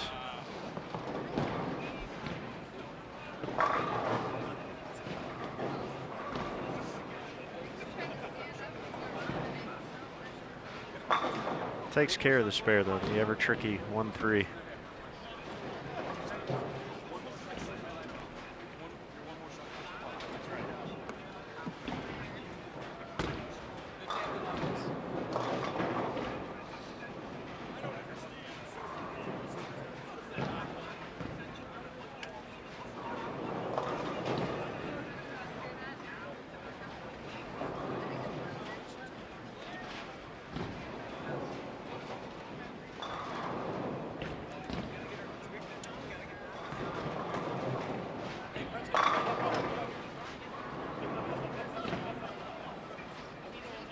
Chris Hester swinging by, Brett Shepard. So I thought I heard a left-hander behind me. Says it's almost time. They need to get their pictures. Team event looming. Well, they were supposed to bowl at 7 tonight, and somehow shook up the schedule a little bit, and they're now going to bowl at 3 o'clock. Juicy's Burgers on the line. Hester said they were there last night. Instead of coming by to get lined up or watch the 1300 game, they were at Juicy's throwing down some ground beef.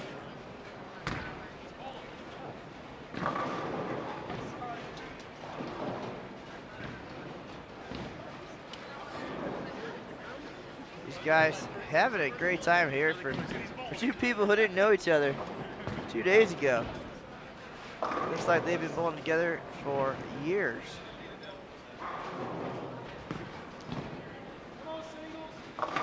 Quietly, Terry Rohr achieved his goal. Changed colors. Yawn. Not going to get excited here until the 12th one. We've seen this show already this week. I didn't bring enough paperwork. I wonder if he's a sport member. You know how many cool awards he might have missed out on?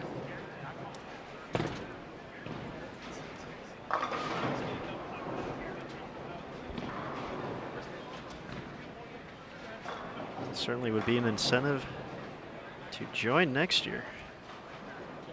Possibly on site as well.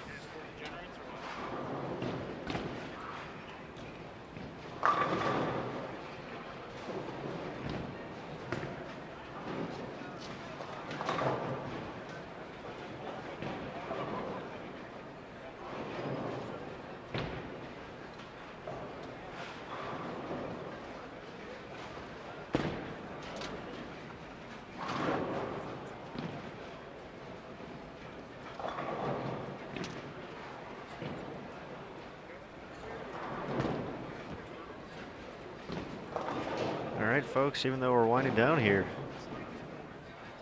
don't go away just yet. The Terry Rohr show is in full swing. After games at 2:04 and 2:46, front 7 here in the finale.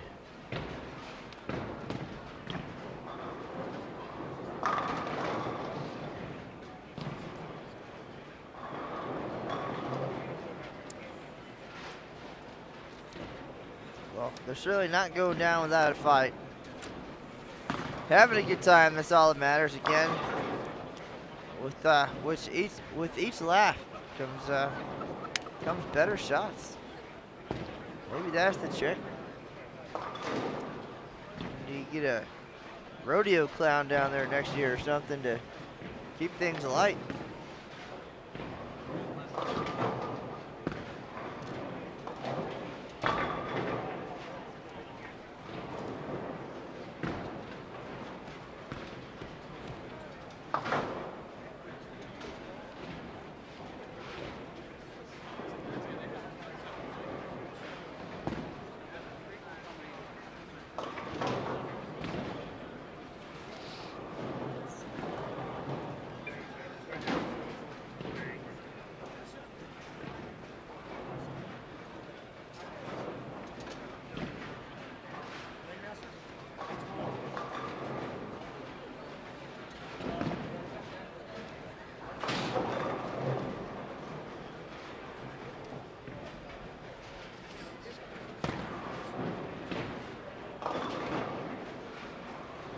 All right, here we go. Terry Roar stepping up on 53. What do you think? Are we going to get there for the 4th time in 2 days?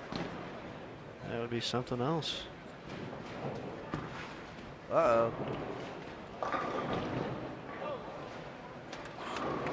It wasn't even the fill ball.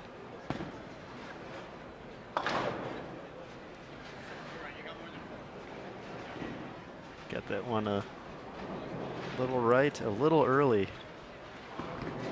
Goes high, leaves the 4. So no fill ball for Terry Roar. No redemption. Still a pretty good set though. He's gonna have a nice all events total. Tell you what, he's putting together quite a group here. Kent Wagner, of course, the missing member of this team.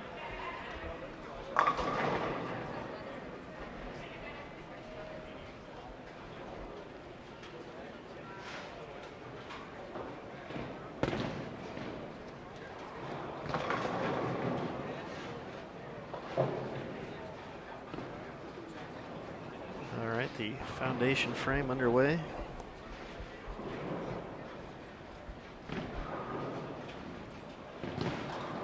Zeke behind the ball return as well.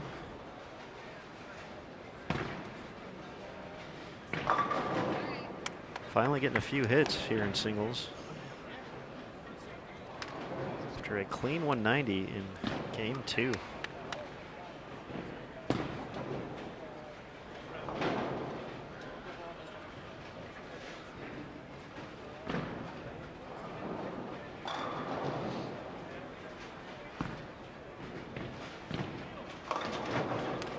From way downtown. Terry Roar, everybody.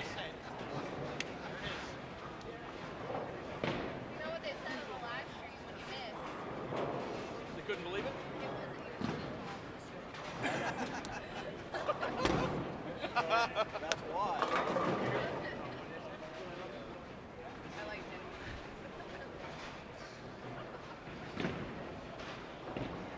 Once again, I never thought we could give so much grief to one person who had the front 11 3 times in one day, but Well, mission, I mean, mission really, accomplished. what is the point of getting there if you're not going to get the last strike? I know plus 98 is a good score, and they couldn't have got the record without it, but why all the drama and all those shots if you're just going to quit? I don't know. You know, it's funny. When we were starting to look up notes for this one, I knew Terry had the 300 game, and so I went back and looked at the article,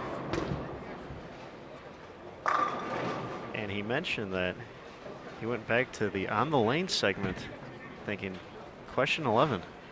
What would you do if you had 11 in a row? Apparently, he changed the answer since '09. Ha. What? The answer now? Get at least 8.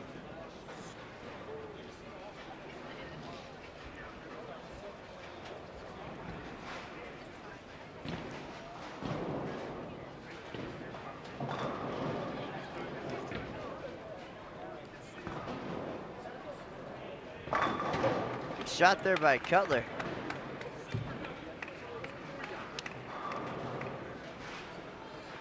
My final frame last night, strike, first hit, followed by a sweet 7-9 split to close it out here in 2014. Hoping for the best here for Mr. Cutler. As it looks like we're gonna almost be the last ones done.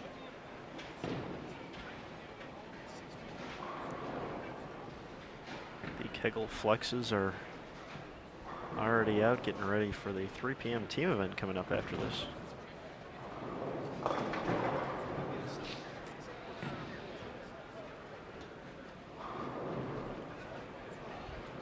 Once again, JR not attempting to pick up the spare for Doug.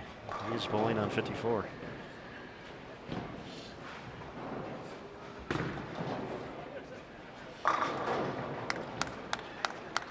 Showing the kids at home how you play 6th arrow.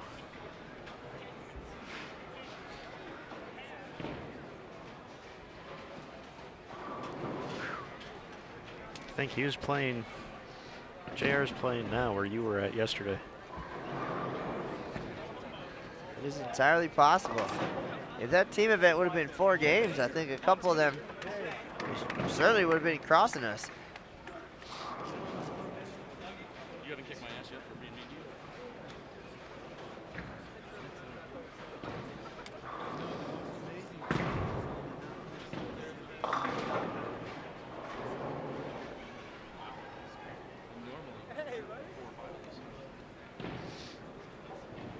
I think I only chopped. We are minutes away from wrapping things up here. Defending regular singles champion, Zeke Bate. Every other open I Shot had. 795 to claim the title last year. Here at the NBS, going to come up short in 2014. Throwing great shots like that all day long, but It's true, last game and a half's been pretty good, just hits have not cooperated. well, he used them all up in 2013. He's got to save him up for a while now, so he can make another run. Only his 3rd year on the championship lanes.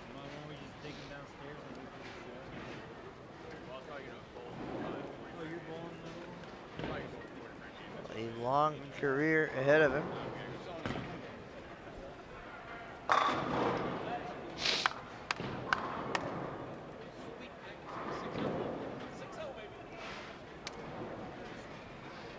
Aaron's gonna do the math, unofficially, of course.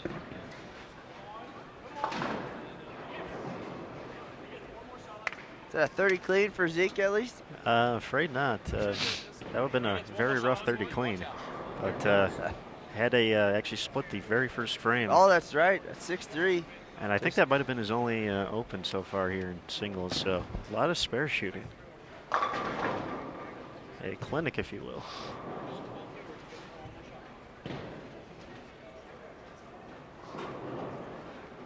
It's certainly a lot to take away from this weekend. The experience of marching down center aisle as a champion.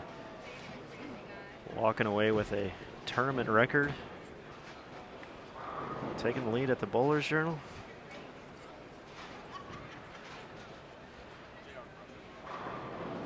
Oh, come on. Come on. And one more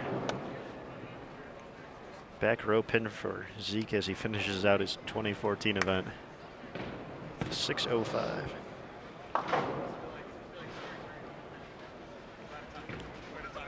Is the show over or do I get to finish? There's a hard-fought 6:05. It's a casher.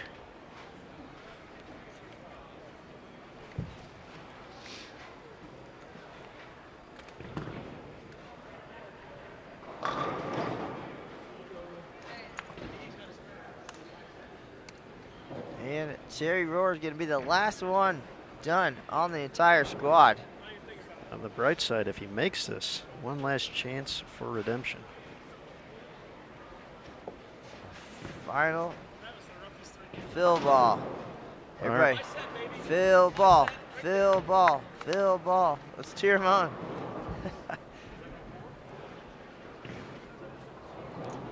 Your rousing chant to not It didn't excite catch the on locals. because I'm talking into a microphone.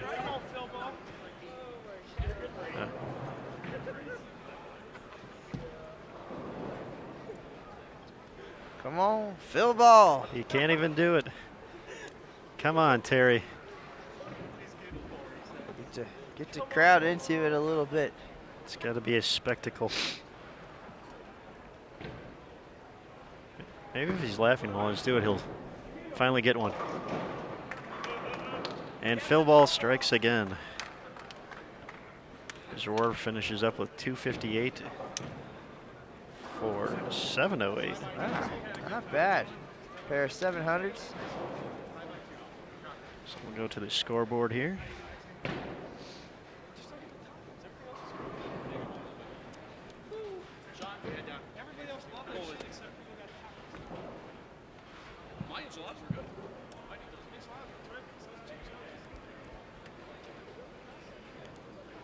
Thanks, guys. Aaron's going to tally up the final scores. Scoreboards are gone, unfortunately, so. So we'll just go back to, yeah. That's a nothing. So let's get a quick final tally and move on with the day as they are ready for the next squad already. We've got the shot of the empty lanes. I got to take 3 in the room. All right, looks like they did crack the 10,000 mark, 10,035 unofficially, led by J.R. Raymond at 2051, Terry Rohr 2035, Kent Wagner 2026, George Palumbo 2016, and Zeke Bate 1904. So that is the unofficial roundup, 10,035. Take it away, Mr. Cannizzaro. All right, folks, as I get tangled up in the wires here, we're going to say goodbye from the National Bowling Stadium and the 2014 USBC Open Championships for the last time here this year. Next time you hear from us, at least from the Open Championships, will be in El Paso, Texas next year. But don't worry, still a lot of great coverage coming up this week from the USBC Women's Championships. We'll be at the RSCC tomorrow afternoon. Check the live stream schedule on bowl.com. And then, of course, we'll be back here at the NBS for the USBC Queens and Senior Queens next week. A lot of great ladies coming to town. Look forward to that. And that, for now, is going to do it here. Zeke Bate, defending regular singles champ. Didn't quite get it done here in 2014, but we'll be back for a long career. And, of course, we'll be going home with a sweet banner this year. So we'll talk to Zeke here in a minute. We'll get the roundup for you on bowl.com. And for Aaron Smith, this is Matt Cannizzaro. That's the news for now, and we'll see you on the lanes.